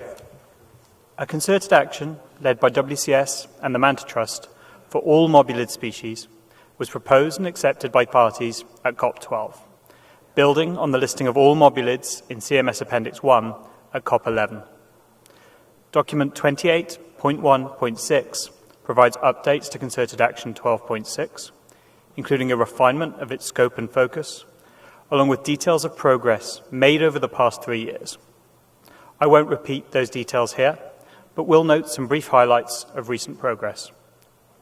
In 2018, the Manta Trust released a global strategy and action plan for mobulid rays, building a comprehensive overview of the status quo and future priority work areas required to conserve these rays. The strategy includes priority actions and focus areas, is available online, and is reflected in the updates to this concerted action. In terms of notable policy progress, both the Indian Ocean Tuna Commission and the Western Central Pacific Fisheries Commission passed measures that, when fully implemented, will prohibit the retention of mobulid rays by caught in fisheries covered by those conventions, aiding the implementation of the CMS Appendix 1 listings. WCS and the Manta Trust have and will continue to offer support to parties as they look to use this concerted action to facilitate the implementation of the Appendix 1 mobulid ray listings. We note that, as for many Appendix 1 listed sharks and rays, the establishment of domestic protections to date has been slow, and we call on all parties to prioritise the full domestic protection of these imperilled rays, with focused action to minimise any continued bycatch. We propose that, as recommended by the Scientific Council, this revised concerted action is noted and extended for the following triennium, as many activities are ongoing, with much work still to do if we are to secure a future for these iconic species. Thank you, Chair. Thank you, WCS. Do we have any objections to noting of this report and its recommendations? I see Ecuador. Ecuador, please.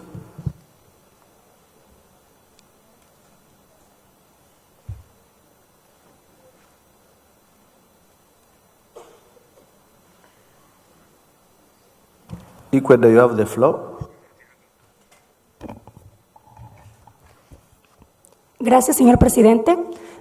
Es importante destacar que esta acción concertada establece importantes acciones para evaluar el impacto por pesquerías, identificación de herramientas genéticas y entre otras. En este sentido, queremos destacar que el Ecuador cuenta con una investigación científica específicamente de Móbula birrostris desde el año 2010, para lo cual fuimos uno de los pioneros para la inclusión de esta especie en el apéndice 1 y 2 de la CMS. Es así que es importante también indicar a los que contribuyeron con esta acción concertada que contamos con resultados plenos e importantes que podríamos compartir para fortalecer esta acción concertada, para lo cual me voy a permitir enviar un pequeño texto a la Secretaría de la CMS. Muchas gracias. Thank you, Ecuador. I come back to the meeting. Do we have any objections to this meeting, noting the report and its recommendations, of course taking into account comments made by Ecuador? I see no objections. I take it that this meeting agrees to the report and its recommendations.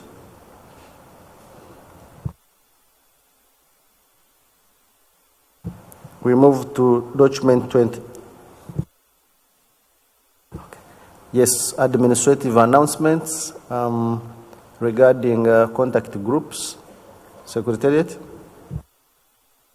Thank you, Mr. Chairman.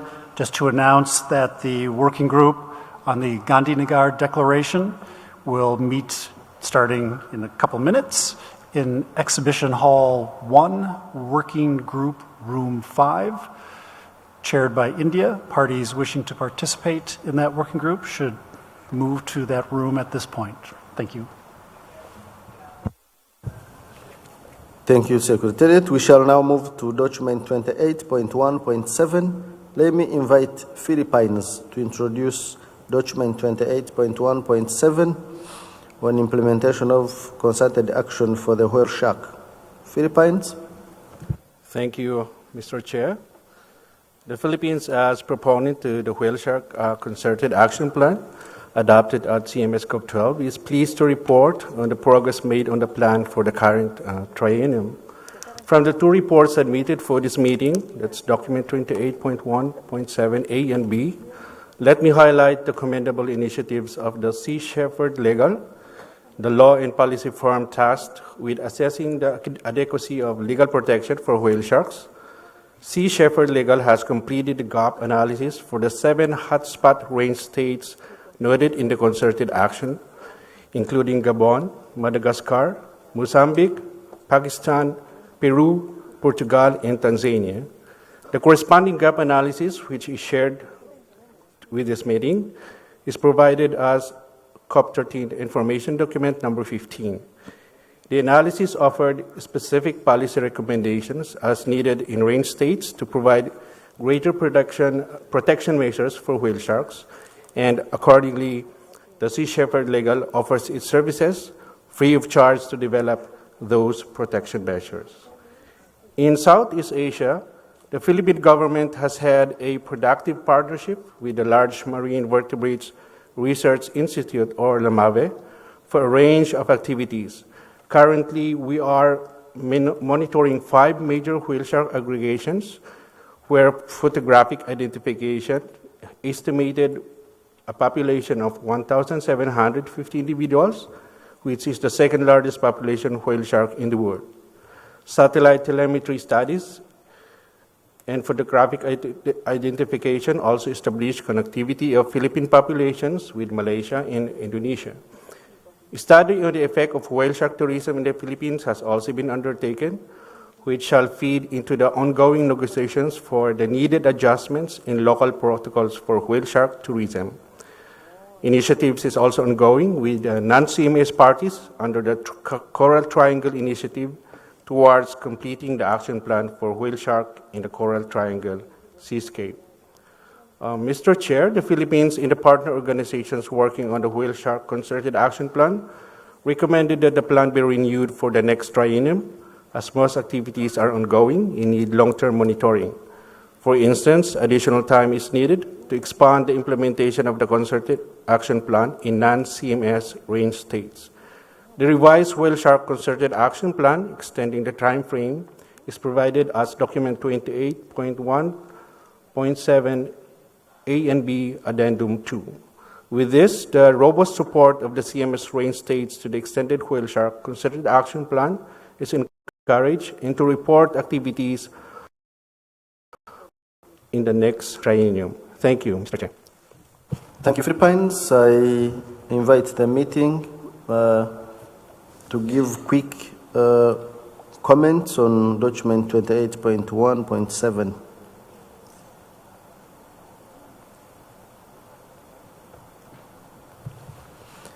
I see no request for the floor. I take it that this meeting agrees to the report in document 28.1.7 A and B and recommendations therein.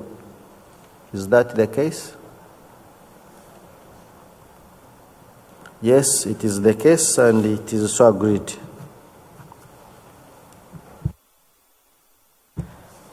Let me invite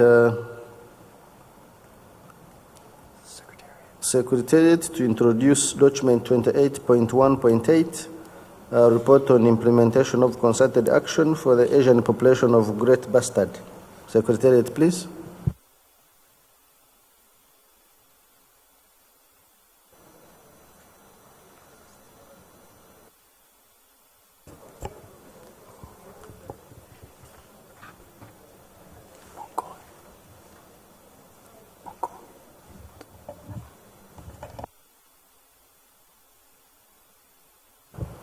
Mongolia, you are requesting for the floor.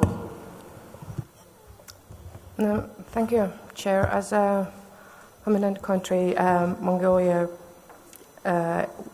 wished to introduce the report on concerted action on great bustard in Asia.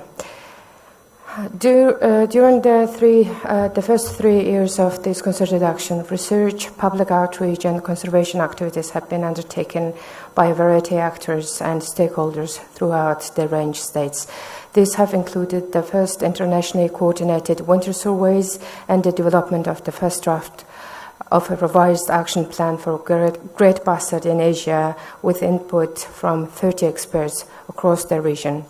It is expected to finalize the revised action plan and begin to implementation by mid-2020, and also to organize a conference to review the progress of implementation of concerted action and action plan in 2021. We propose an extension of the concerted action to continue and expand these activities in the coming triennium, for which a timeline is available alongside the report on the concerted action in meeting documents.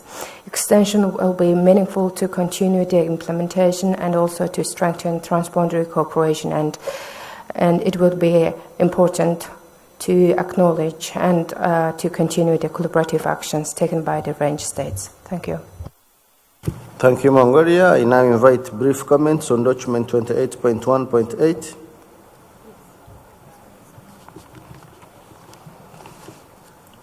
I see no requests for the floor. I take it that the report and its recommendations contained in document 28.1.8 is agreeable by this meeting. Do you have any objection to this meeting adopting the report and its recommendations?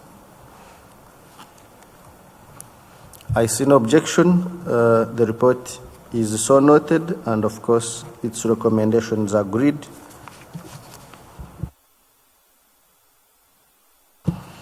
Let me invite parties to look at document 28.2 on new proposals for concerted actions for the triennium 2021-2023. Marco, would you introduce this document? Well, Mr. Chairman, the document 28.2 is just a recap of the new proposal for concerted action that have been received by the timeline. So there is no decision associated to that. It's just a summary of the proposals received. So I would suggest to move directly to the consideration of the individual proposals. Thank you, Secretariat. We shall now move to document 28.2.1 on proposals for concerted action for the nut-cracking chimpanzee of West Africa. I invite Ian Redmond to introduce this document. Thank you, Mr. Chairman. And noting the brevity that's called for, I will limit my introduction to 33 minutes. I think that's what you said. The proposed concerted action for nut-cracking chimpanzees breaks new ground for CMS, as indeed CMS is breaking new ground in the conservation world. It concerns not a subspecies or taxonomic unit within the chimpanzee population, but what might be termed almost like a tribe. Since the 1980s, the cracking of nuts by chimpanzees using a hammer and anvil technique has been observed, first of all in the Thai forest in Côte d'Ivoire by Professor Christophe Boesch, who kindly contributed some thoughts to this proposal, and then into some of the surrounding countries. But as the proposal illustrates in the map, the behavior is not widespread, but it could be critical for those chimpanzees. Because what it enables those particular tribes of chimpanzees to do is to avail themselves of a food resource which is not immediately available to any animals without jaws strong enough to crack the nuts. So these chimpanzees have developed a technology, sometimes using stone tools, sometimes using logs, to use a hammer and anvil technique to open nuts and thereby get a food source which is denied to most other species. Why is that important? Well, in those forests, during the dry season, there aren't that many other food resources, and the ability to open nuts means that these chimpanzees can thrive in a forest which otherwise they might not thrive in. That's of particular interest at the moment because the western subspecies of chimpanzee is the second most endangered, it's critically endangered according to the IUCN, and needs support. Across West Africa, sadly, there is still illegal hunting of chimpanzees, both for their meat, for their perceived medicinal or magical properties of their flesh or bones, and for the live babies, which are still in demand in the illegal wildlife trade. And the steady flow of orphans going into sanctuaries in West Africa shows that that trade, horrific though it is, because you have to kill a whole family to capture a baby, continues.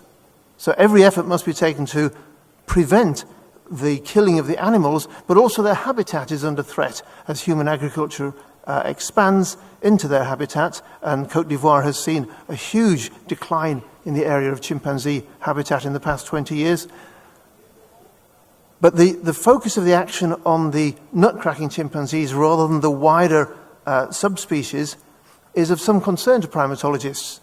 And I'm very pleased to say that the IUCN Primate Specialist Group section on great apes has agreed to provide to us, as the active part of this proposed concerted action, the agreed priority actions that were concluded in a workshop 2 years ago, in which the governments of the countries concerned, Guinea, Sierra Leone, Liberia, and Côte d'Ivoire, Sierra Leone not yet a party to CMS, but we live in hope, and the concerted actions are summarized in a recently added addendum to the documents that parties can find as Addendum 1, but that is not the Addendum 1 that is within the original proposal. Sorry for the confusion.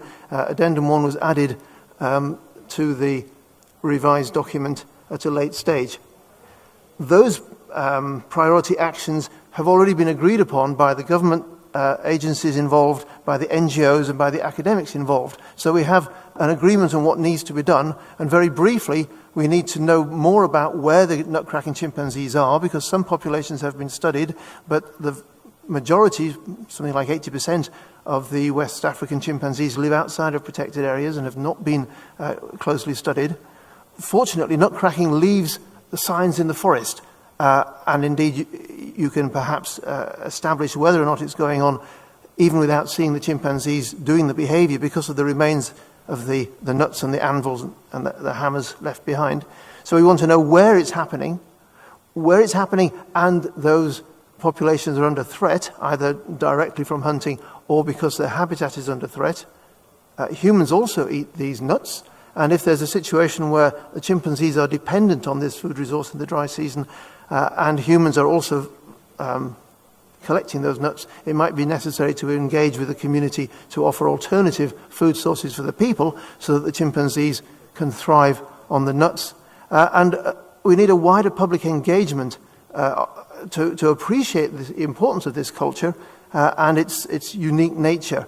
This should not detract from efforts to protect chimpanzees across the 21 countries in Africa where they live, but it adds a new element to conservation thinking. And just finally, if I may add a topical additional reason why this is important, if indeed this behavior, which is not inherited but is learned during the long period of maternal dependency of chimpanzees, during their childhood they have to learn where to find food, when the food is there, and how to access and process that food, it may be that as climate change causes changes to the weather patterns in West Africa, the knowledge of how to get through the dry season might become even more critical. Cracking nuts might be the key to chimpanzees surviving in a changing climate.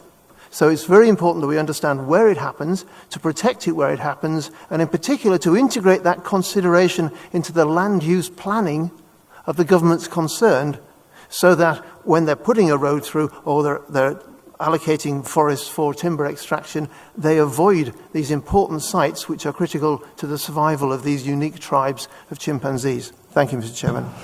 Thank you very much, Ian, for the proposal. I will now invite brief comments. Make them absolutely brief. If you are not opposed to the proposal, I request that you withdraw requests for the floor so that we deal with those opposed to the proposal, because we are extremely behind time. So kindly understand. If you support the proposal, let's save time for those who may have concerns. Liberia? Okay. Thank you, Chair. On behalf of the government of the Republic of Liberia, under the leadership of President George Manuel Weah, I want to take this time to extend my profound gratitude to the government of India for hosting this important CMS COP13 in Gandhinagar, Gujarat, India. Liberia supports the proposal for consultative action for the nut-cracking chimpanzee of West Africa. Thank you. Thank you, Liberia. Do we have any party opposed to the proposal or any party that has concerns? I do not seem to see any party opposed or a party with concerns. Do I therefore take it that this meeting agrees to the proposal for a concerted action for the nut-cracking chimpanzees of West Africa? It appears to be the case. It is so agreed.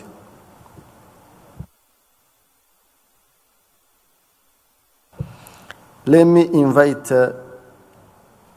India to introduce document 28.2.2 on concerted action for the Asian elephant. Thank you, Chair. India proposed to take up concerted action plan, action for the conservation of Asian elephants. It is proposed to initiate a process for development of agreements between Asian elephant range countries and other stakeholders to achieve the various goals and objectives of the concerted action plan. The major objectives would be tackling obstacles, barriers for natural migration of elephants, especially the transboundary migration, prohibition of the killing and capturing of elephants, conservation and restoration of their habitats, regulation of regulate and prevent the human-elephant conflicts, regulation and control of illegal trade in live elephants and their body parts, promotion of international cooperation in exchange of data, information, capacity building, studies and research, etc.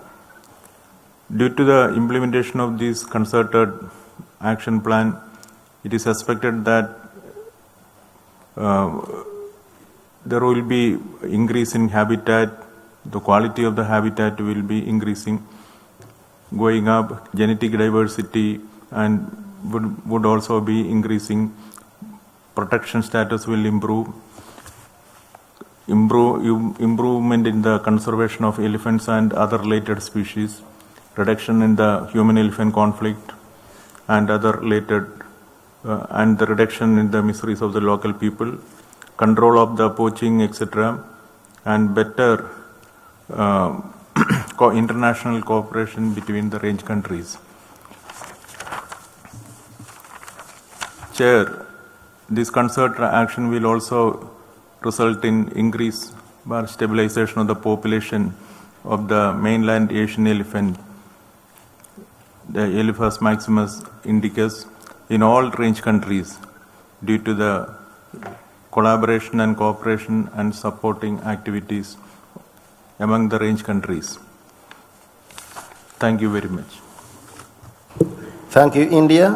In the interest of time, like I said, delegates with statements in support can forward them to the Secretariat for inclusion in the meeting report so that we focus on delegates with concerns or opposed to the proposal. Do we have any delegates opposed to the proposal or with concerns on the proposal? I see none. I come back to the meeting. Do we have an objection to approving the proposal for a concerted action on Asian elephant? I see no objection. The proposal is so agreed.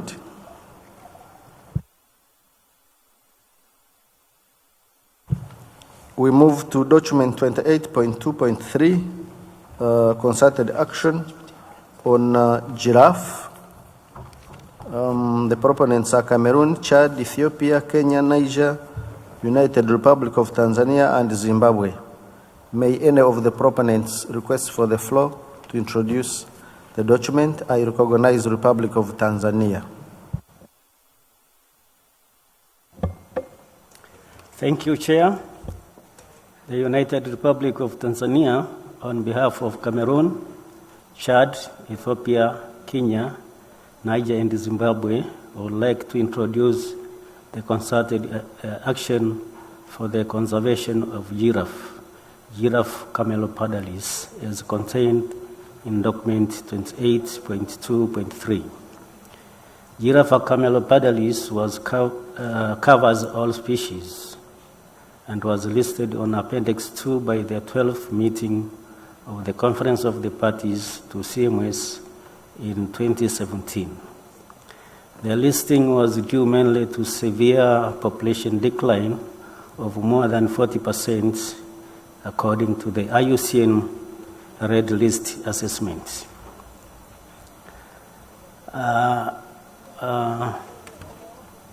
Mitigation measures to the threats are vital in order to improve the conservation status of giraffe. The potential threats facing the species vary depending on the geographical range. Therefore, calls for Africa-wide, national, and regional actions.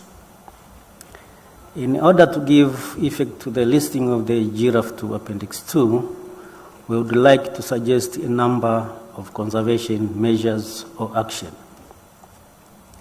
And to this point, here are some of the activities proposed for consideration by this COP, subject to the availability of sustainable funding. 1, review taxonomy to guide giraffe conservation and feed into development of an Africa-wide giraffe conservation strategy in consultation with range states through workshop between range states representative and key conservation stakeholders. Develop regional taxon strategy in consultation with range states through collaborative workshops between range states and the relevant conservation stakeholders. Range states to develop national strategy in collaboration with relevant conservation stakeholders. And 4, range states implement and review current or existing national strategy in consultation with relevant conservation stakeholders. 5, development of Africa-wide giraffe consultation guideline to provide a framework for individual range states to adapt into tailored translocation manuals. 6, Africa-wide annual update of giraffe conservation science and management of shared knowledge, facilitate of data sharing and generating reports to be used in policy making and enhance the conservation decision. This will also facilitate addressing knowledge gaps across range states. 7, assess feasibility of establishing a giraffe conservation fund for sustainable funding to secure reliable support of giraffe conservation initiatives. And raise profile and awareness on giraffe conservation at all levels of management and within the public sphere. The conservation of parties is kindly requested to consider this concerted action for adoption. Thank you, Chair. Thank you, United Republic of Tanzania. I invite parties that have concerns on the proposal, in other words, parties opposed to adoption of the proposal. I see none. Those countries with statements of support can forward them to the Secretariat for inclusion in the meeting report. I come back to the meeting. Do we have any objection to this meeting adopting the proposal? I see no objection. I take it that the proposal on concerted action for the giraffe is agreed. Let me invite India to introduce document 28.2.5 on a concerted action for the Irrawaddy dolphin. India, please.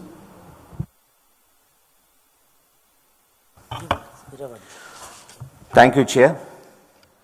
The proposal is for concerted action for Irrawaddy dolphin, scientifically known as Oricella brevirostris.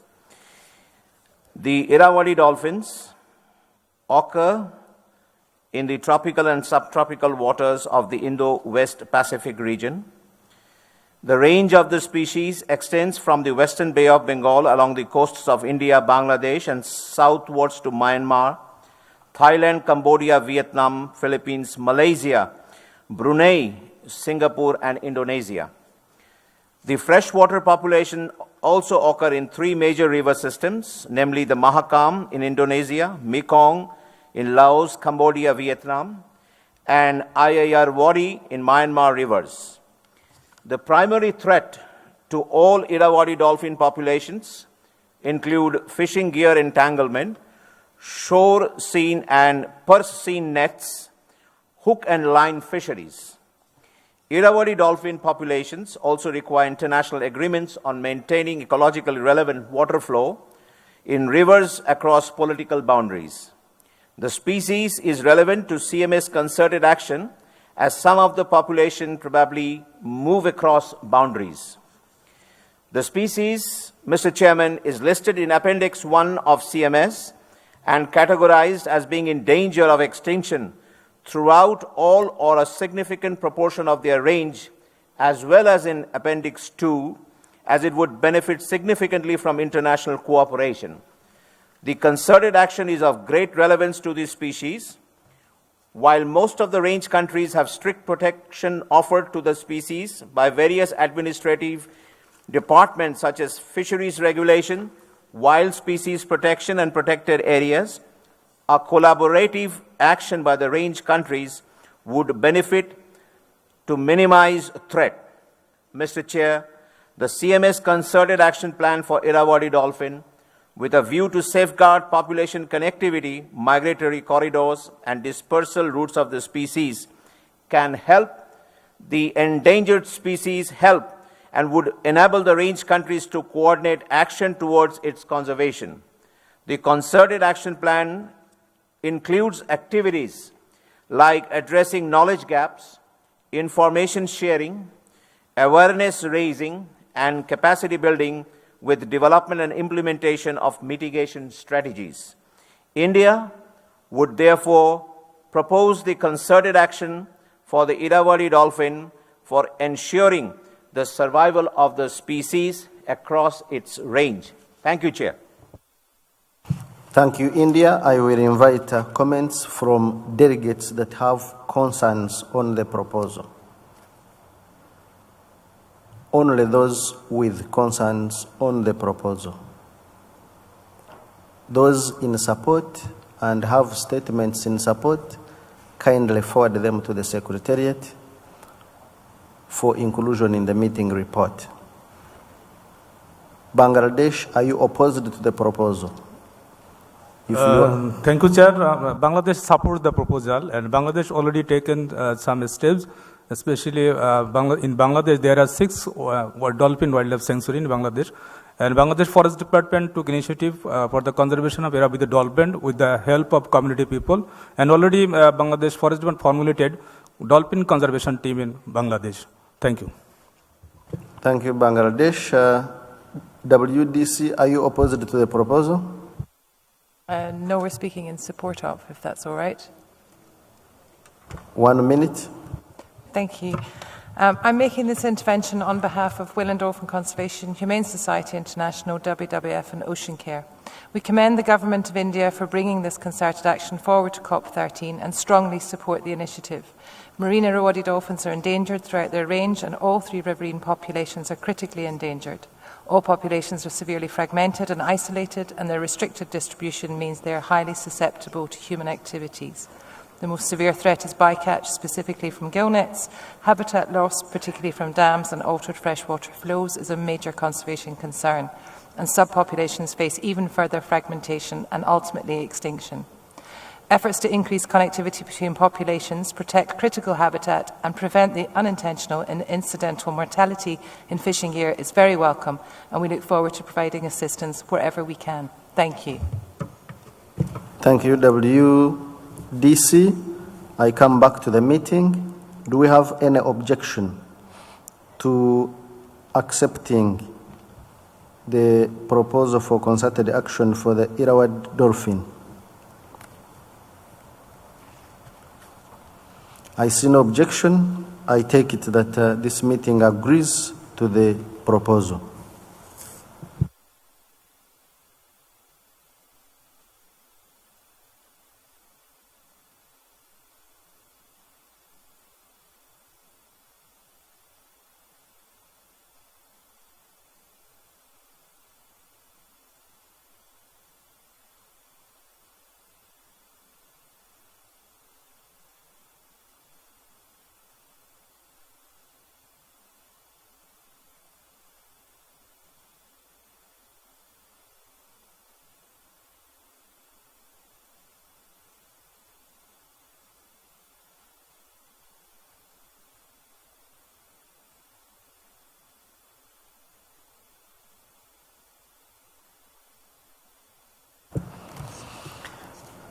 Let me invite the meeting to look at document 28.2.6, proposal for a concerted action for the Ganges River dolphin, Platanista gangentica, which will be introduced by India. India, please. Thank you, Chair. This is a proposal for concerted action for the South Asian river dolphin, Platanista gangentica. This species is listed in Appendix 1 and 2 and is spread across India, Pakistan, Bangladesh, and Nepal. Given that the pertinent threats to this species throughout its range are related to varied reasons, including water flow management, fisheries, and habitat management, conservation strategies for working at a local level cannot guarantee a success without collaborative and concerted action. Conservation of South Asian river dolphins and their habitat is therefore clearly of relevance to this convention, given the transboundary nature of their distribution and water sharing agreements. The proposed concerted action between range states that are members of the CMS will strengthen the conservation incentives for the species at the global level. The proposed concerted action plan identifies important knowledge gaps to monitor river dolphin persistence, manages flow in regulated river basins to sustain habitats, strategies for mitigation of mortality that are likely to impact local population, and prioritizes outreach and capacity building efforts to secure river dolphin habitats and population connectivity. Mr. Chair, the Government of India has already initiated a Clean Ganga project for cleaning the Ganga River as well as rejuvenating aquatic biodiversity and conducting conservation assessments in the Ganga and Brahmaputra River in the country. The concerted action efforts under the Convention on Migratory Species can thus align with these numerous positive initiatives initiated by the Government of India. Further, it is understood that the governments of the range countries have in place high priority recovery plans and management plans whose objectives are generally aligned with these global initiatives.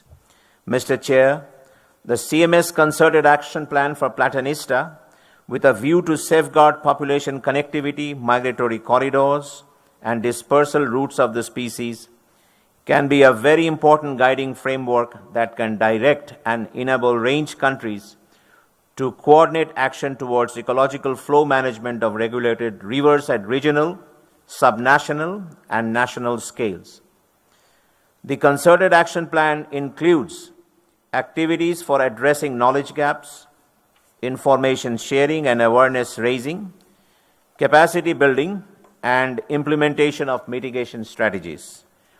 India would therefore propose the concerted action for the South Asian river dolphin Platanista gangetica for ensuring the survival of the species across its range. Thank you, Chair. Thank you, India. I will now open the floor for delegates with concerns on the proposal.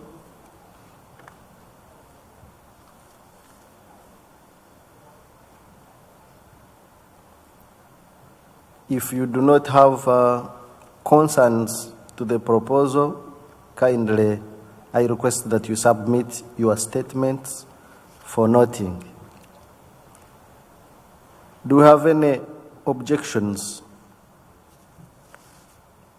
to accepting the proposal made by India for a concerted action for the Ganges River dolphin?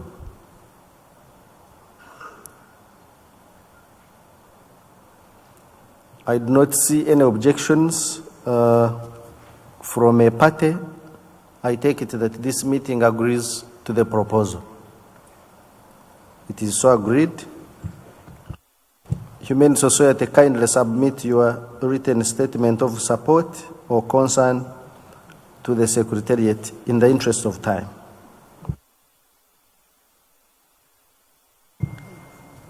Let's move to document 28.2.7.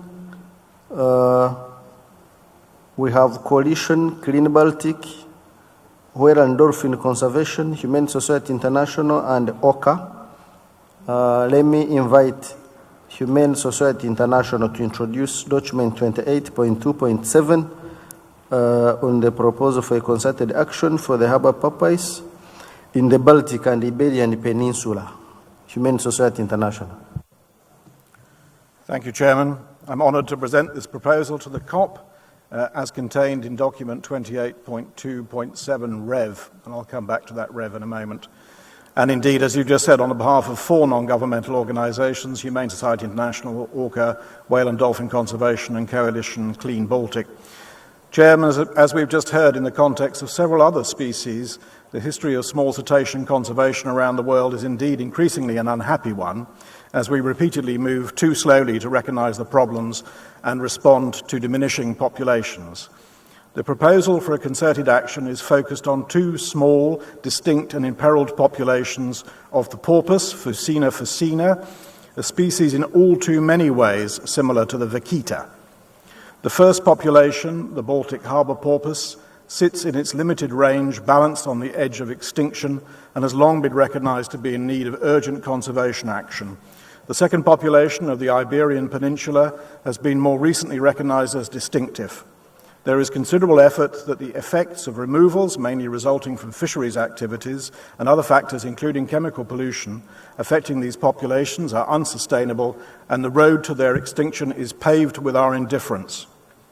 The proposal reflects the desire of the proponent organisations to support the range states in implementing timely actions. These populations are covered by 2 of the CMS daughter agreements, ASCO-BANS and ACO-BAMS, and an action plan, the Justania Plan for the Baltic porpoise, and we strongly support those agreements and this plan. However, Chairman, plans and words must now result in real actions. We have listened to many discussions about the critical situation of the Baltic porpoise for more than 2 decades, and with my NGO colleagues and other experts, we have helped to develop plans for it. But the reality is that it now only survives in spite of our inaction and not because of our actions. Hence, we also respectfully request the range states to list the populations appropriately on the CMS appendices as soon as possible and implement appropriate actions before it is too late. For these populations and for many other small cetaceans around the world, unless we swiftly recognise their situation and appropriately respond, one by one they will simply wink out of existence. The world will then be a poorer place, the ecosystem's less complete and more fragile, and our children will never get to see an animal that was once common in the inshore waters across Europe. Chairman, I need to refer you to a small change in the proposal. The European Union indicated to me this morning that they would like to see a change in wording in one of the recommendations made to parties, and this is not in any way substantive, and we're very happy to accommodate that. It's in the second bullet under the section that starts, "It is proposed to parties," on page 9, and it deletes a few words that refer to an EU process. I can give you a little bit more detail of that if you like, but really it's nothing of any great consequence, and you'll see that there is a rev now in the appropriate languages available to the COP. Thank you very much for your attention. Thank you, Humane Society International. Do we have delegates with concerns on the proposal? I repeat, delegates with concerns. Any statement of support should be submitted in writing. Do you have any concerns on the proposal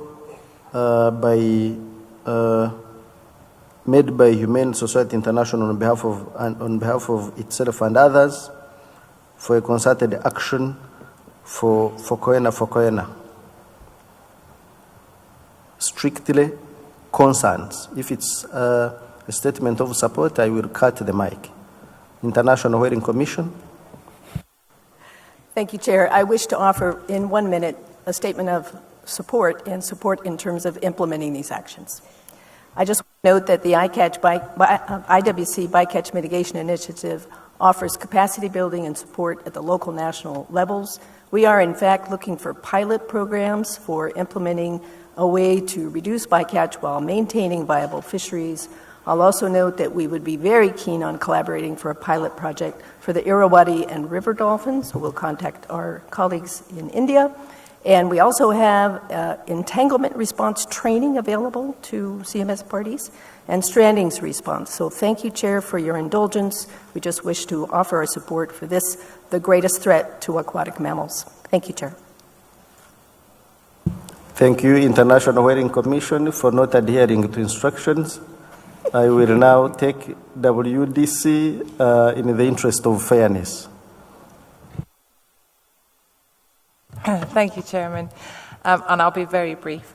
As one of the proponent organisations, of course, I support this proposal, but I also want to emphasise that largely as a direct result of incidental entanglement in fishing gear, these two subpopulations of harbour porpoise are in a precarious situation, with one on the brink of extinction with a mere 500 individuals remaining. And we, with others, stand ready to support the range states with important conservation initiatives as laid out within the concerted action. Thank you. Thank you very much. I come back to the meeting. Do we have any objection to adopting a proposal made by Humane Society International on behalf of itself and others for a concerted action on Fokoena?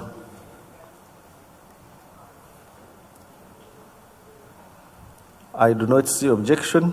I take it that this meeting agrees to the proposal. It is so agreed.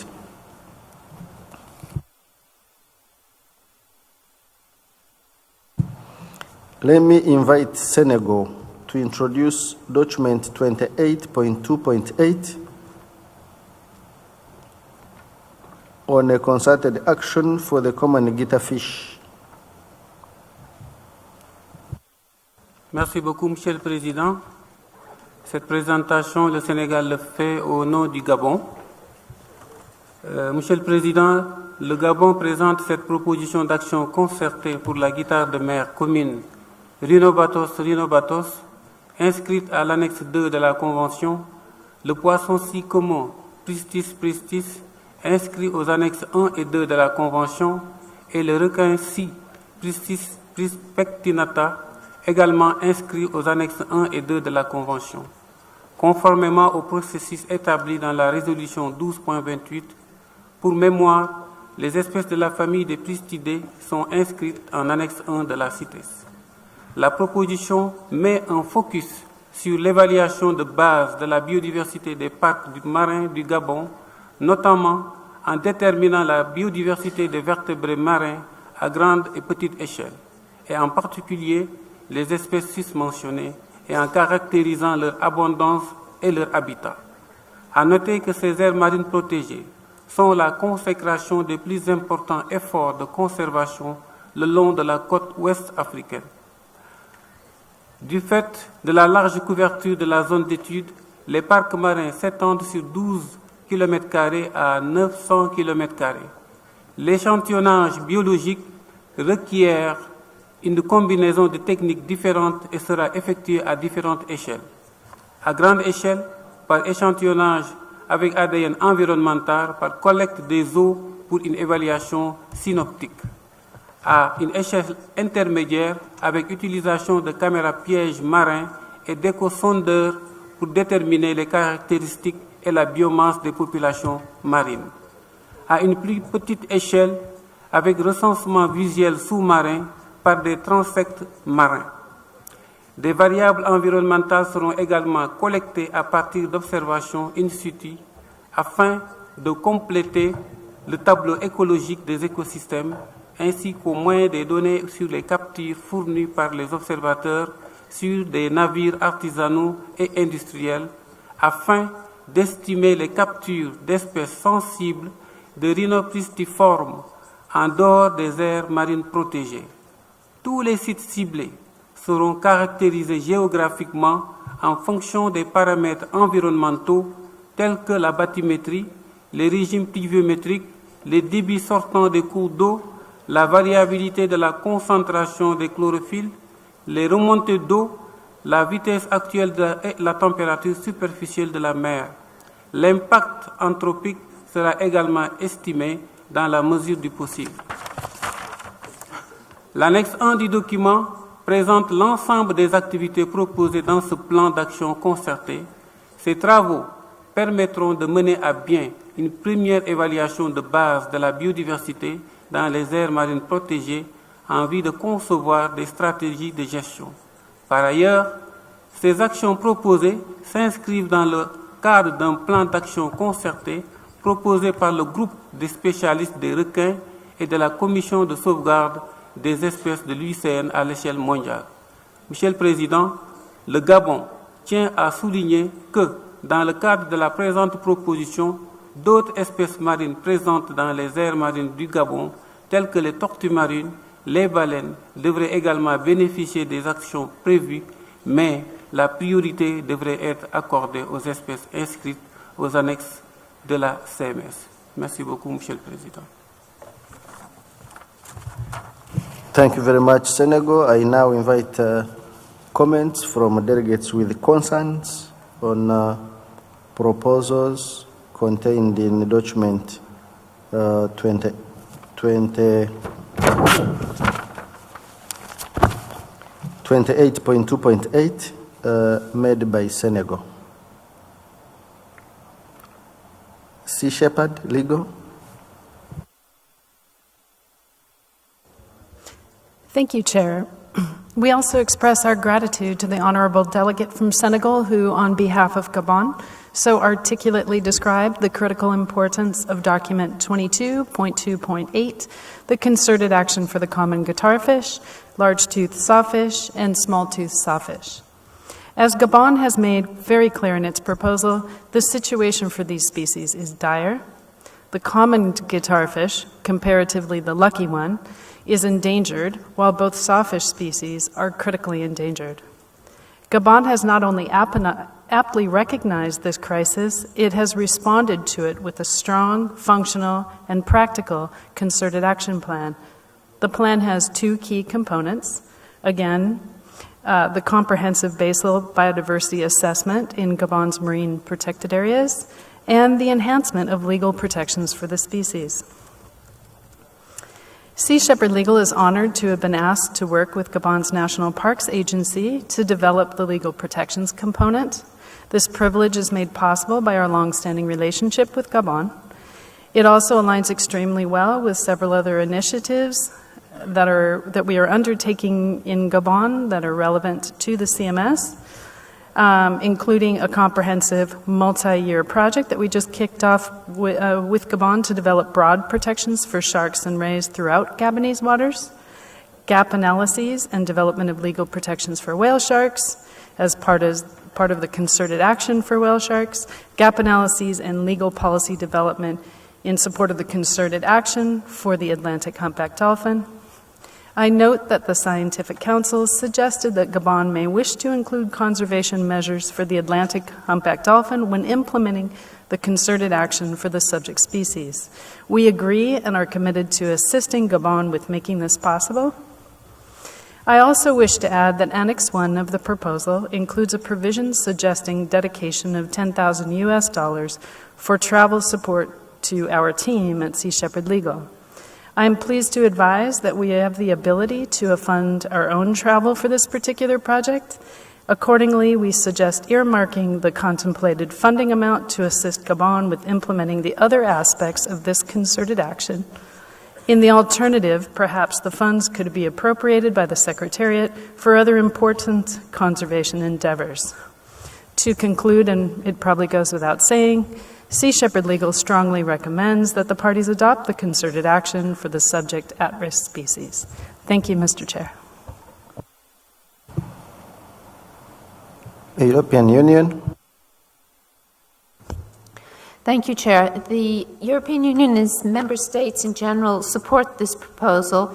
We have, however, one very small suggestion and a question to the Secretariat. The very small suggestion is that on page 9 of the proposal, where there's a description of the use of eDNA, we thought it might be important to underline that this methodology can be useful for the quantification of species that actually can't be sampled effectively by other survey methods. That's just a suggestion. But our question to the Secretariat would be, we note that the proposal covers only one country, Gabon, and we would like clarification from the Secretariat to confirm that such a proposal can be considered a concerted action. Thank you, EU. I will invite the Secretariat to make clarification.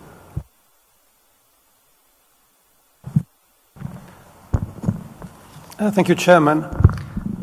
I think we have had in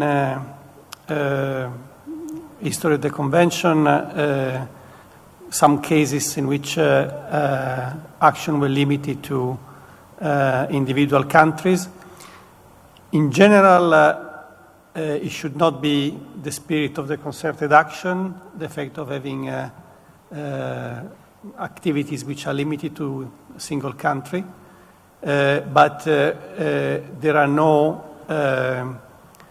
precise guidelines that I would exclude that possibility.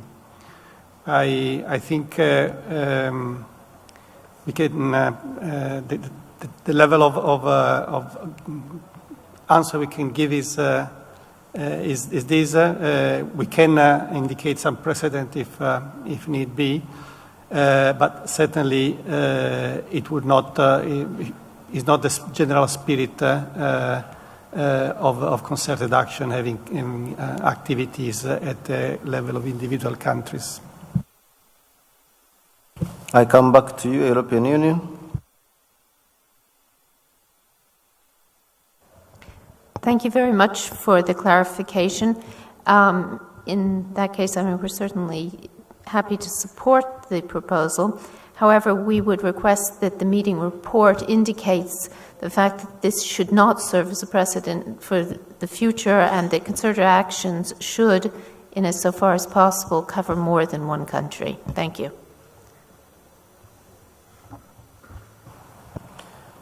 Thank you, EU. Your comments are duly noted and certainly will be included in the report of the meeting. Do we have any objections to this meeting adopting proposals contained in document 28.2.8 for a concerted action for common guitarfish, large tooth sawfish, and small tooth sawfish? of course taking into account comments made by EU.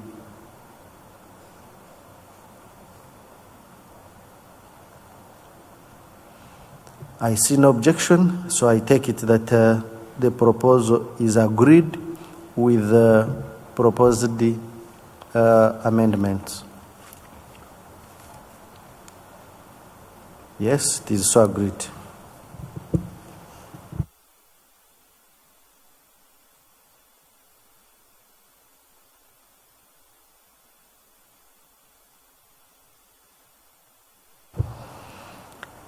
Let me invite now IUCN to introduce document 28.2.9 on concerted action for the common guitarfish, the bottlenose wedgefish. Yeah, those two. IUCN, please. Thank you, Chair. On behalf of the IUCN Shark Specialist Group, we appreciate this opportunity to present this proposal for concerted actions for some of the most threatened marine taxa in the world, primarily the common guitarfish, Rhinobatos rhinobatos, and the bottlenose wedgefish, Ringobatus australiae. These two species are listed on CMS Appendix 2, the common guitarfish Mediterranean population on CMS Appendix 1.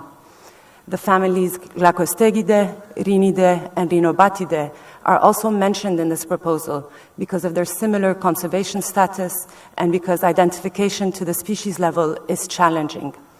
I will refer to these species as the rhino rays.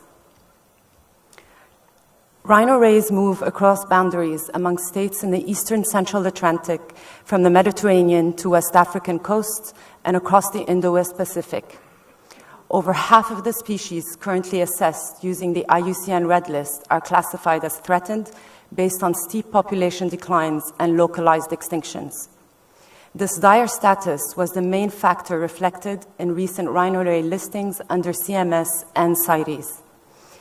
There have been an increase in the number of research, management, monitoring, conservation activities by range states, non-governmental organizations, scientists, and academia. However, much more is needed to meet the scale of this challenge. Even though rhino rays face similar threats in terms of fisheries, they present unique conservation challenges because of varied patterns of exploitation, consumption, and trade across regions. The Shark Specialist Group is proposing 9 activities to improve the conservation status of rhino rays. These proposed actions reflect the urgent need for CMS parties, particularly range states, to implement national protections and mitigate bycatch. Collaboration with stakeholders is also needed to reduce knowledge gaps and build conservation capacity, including a network of researchers, policymakers, and NGOs. The Shark Specialist Group has worked with various stakeholders throughout the development of the concerted actions and will continue to participate in their implementation, providing technical support where needed. We recognize that this is an ambitious proposal, but these actions are necessary to halt and reverse drastic population declines. We urge parties to support these proposed actions through collaboration, data sharing, and funding. I'm happy to take questions regarding this proposal. Thank you, Chair. Thank you, IUCN. I recognize WCS. Thank you, Chair. WCS would like to add our strong support for this concerted action and note our commitment to ensuring its implementation. Rhino rays are among the most threatened groups of sharks and rays, and WCS is leading efforts to adopt a motion focusing on these species at the upcoming IUCN World Conservation Congress.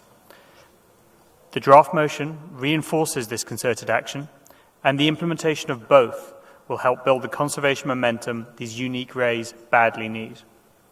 Additionally, we are already working to assist parties in efforts to adopt domestic measures that protect these species, and so implement the recent wedgefish and giant guitarfish family-level CITES Appendix 2 listings.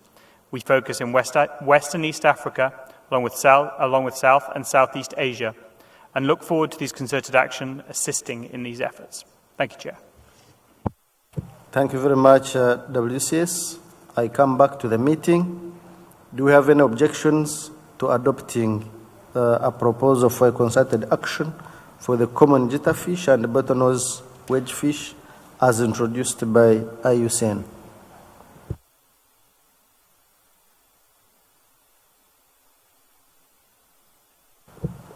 I do not see any objections. I take it that this meeting agrees to the proposal for concerted action for the common jitterfish and bottlenose wedgefish. It is so agreed. Let me invite India to introduce document 28.2.10 on proposal for concerted action for the Great Indian Bustard. India, please. Thank you, Chair. The Great Indian Bustard, Ardiotis nigriceps, is a critically endangered species with a very small population shared with the neighboring Pakistan.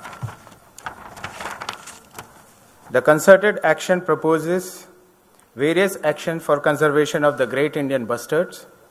These include understanding seasonal variation and habitat use by the species, review existing and upcoming developmental projects that may impact Great Indian bustard to inform the advocacy strategy using scientific and civil society organizations.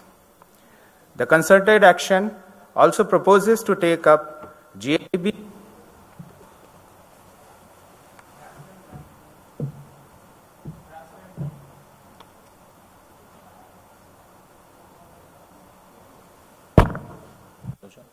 grassland management, promotion of bustard-friendly agricultural practices on farmlands within its range, engage the local community through community involvement in non-protected areas. The proposed action will help the population of Great Indian bustard in its range. Thank you, Chair. Thank you, India. I now invite comments on proposal made by India for concerted action on the Great Indian Bustard. Do you have any delegations with concerns on this proposal?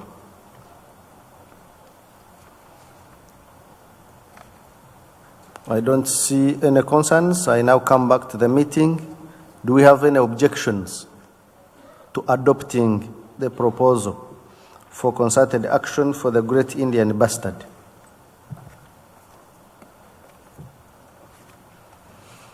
I see no objections. I take it that the proposal is agreed.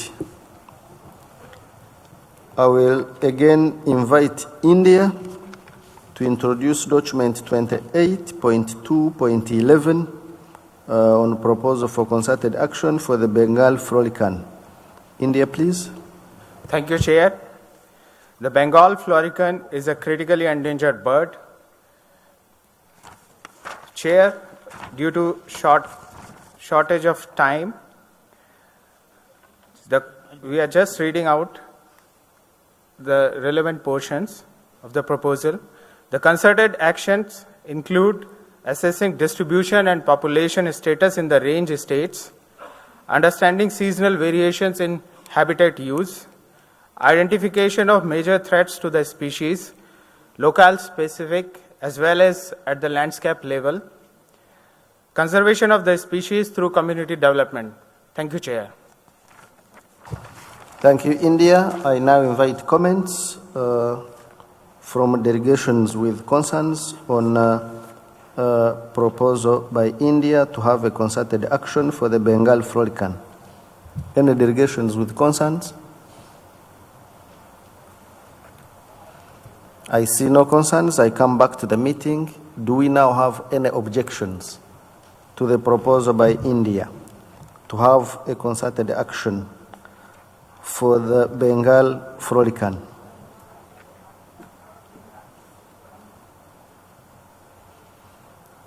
I do not see any objections to adoption of the proposal. The proposal is therefore agreed. Let me now invite New Zealand to introduce document 28.2.12 on proposal for concerted action for the Antipodean albatross. New Zealand, please.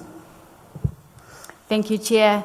New Zealand, Australia and Chile have submitted a proposal for a concerted action for Antipodean albatross to support our proposal for listing of the species on Appendix 1 of CMS. This concerted action proposal covers both subspecies of Antipodean albatross. As we stated earlier, Antipodean albatross are endangered and the population is undergoing rapid decline. The main focus of this concerted action is on managing fisheries bycatch, considered to be the greatest threat to the Antipodean albatross. This threat occurs across national jurisdictions as well as in the high seas. The activities in this concerted action cover the following work areas: fisheries bycatch in range state jurisdictions, fisheries bycatch on the high seas, research, and breeding site management. The activities to address fisheries bycatch under this concerted action include, firstly, the use of effective seabird bycatch mitigation measures in relevant fisheries and associated monitoring and compliance. Secondly, data sharing and bycatch risk assessments for the various fisheries that are known to pose some level of risk. And thirdly, the collection of data from other fisheries where there may be a risk of bycatch, vessel collision, or other indirect effects.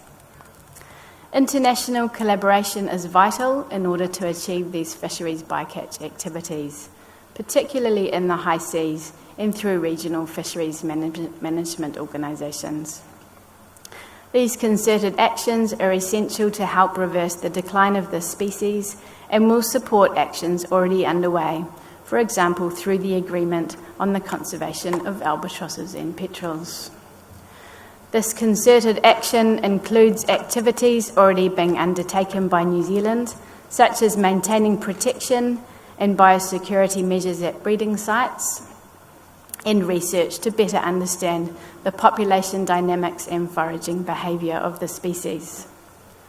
The research listed in the concerted action also provides opportunities to develop Mātauranga Māori, New Zealand's Indigenous knowledge, and build a stronger connection between Ngāi Tahu, which is the principal Indigenous tribe of the southern region of New Zealand, with Antipodean albatross or toroa. New Zealand, Australia and Chile are looking forward to working with other CMS parties through this concerted action to improve the conservation status of this species on the brink of extinction.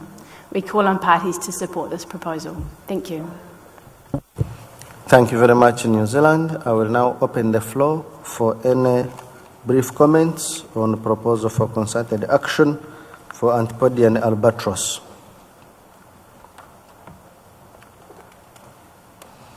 I do not seem to see requests for the floor. I come back to the meeting. Do you have any objections to this meeting agreeing to a proposal by New Zealand to have a concerted action for Antipodean albatross as stated in 28.2.12?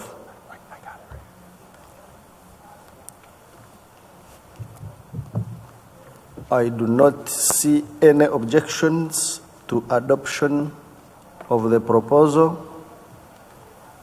I therefore take it that this proposal is agreed. And that brings us to the end of concerted actions. I want to thank you very much for your cooperation and congratulate you for coming back to the meeting schedule. I can confirm that we are now back to the meeting schedule, and thank you for your cooperation. A round of applause for yourselves.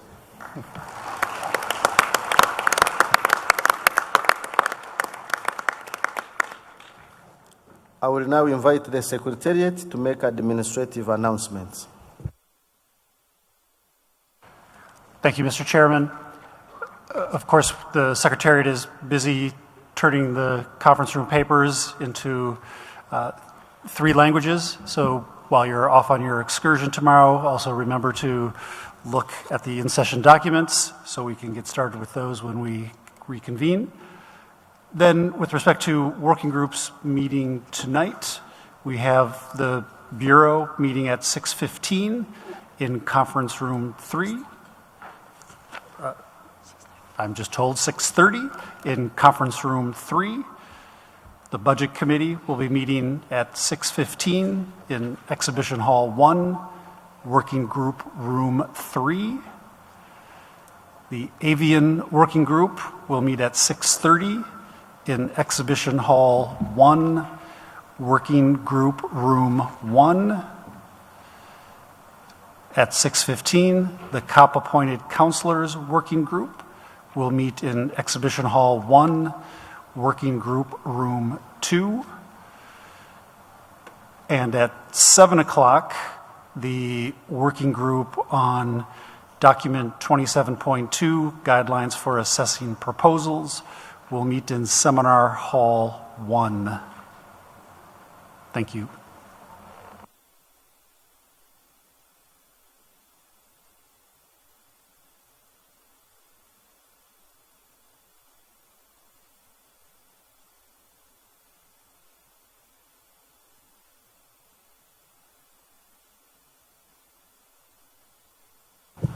So thank you very much, distinguished delegates, and I think tomorrow we are off for field excursion.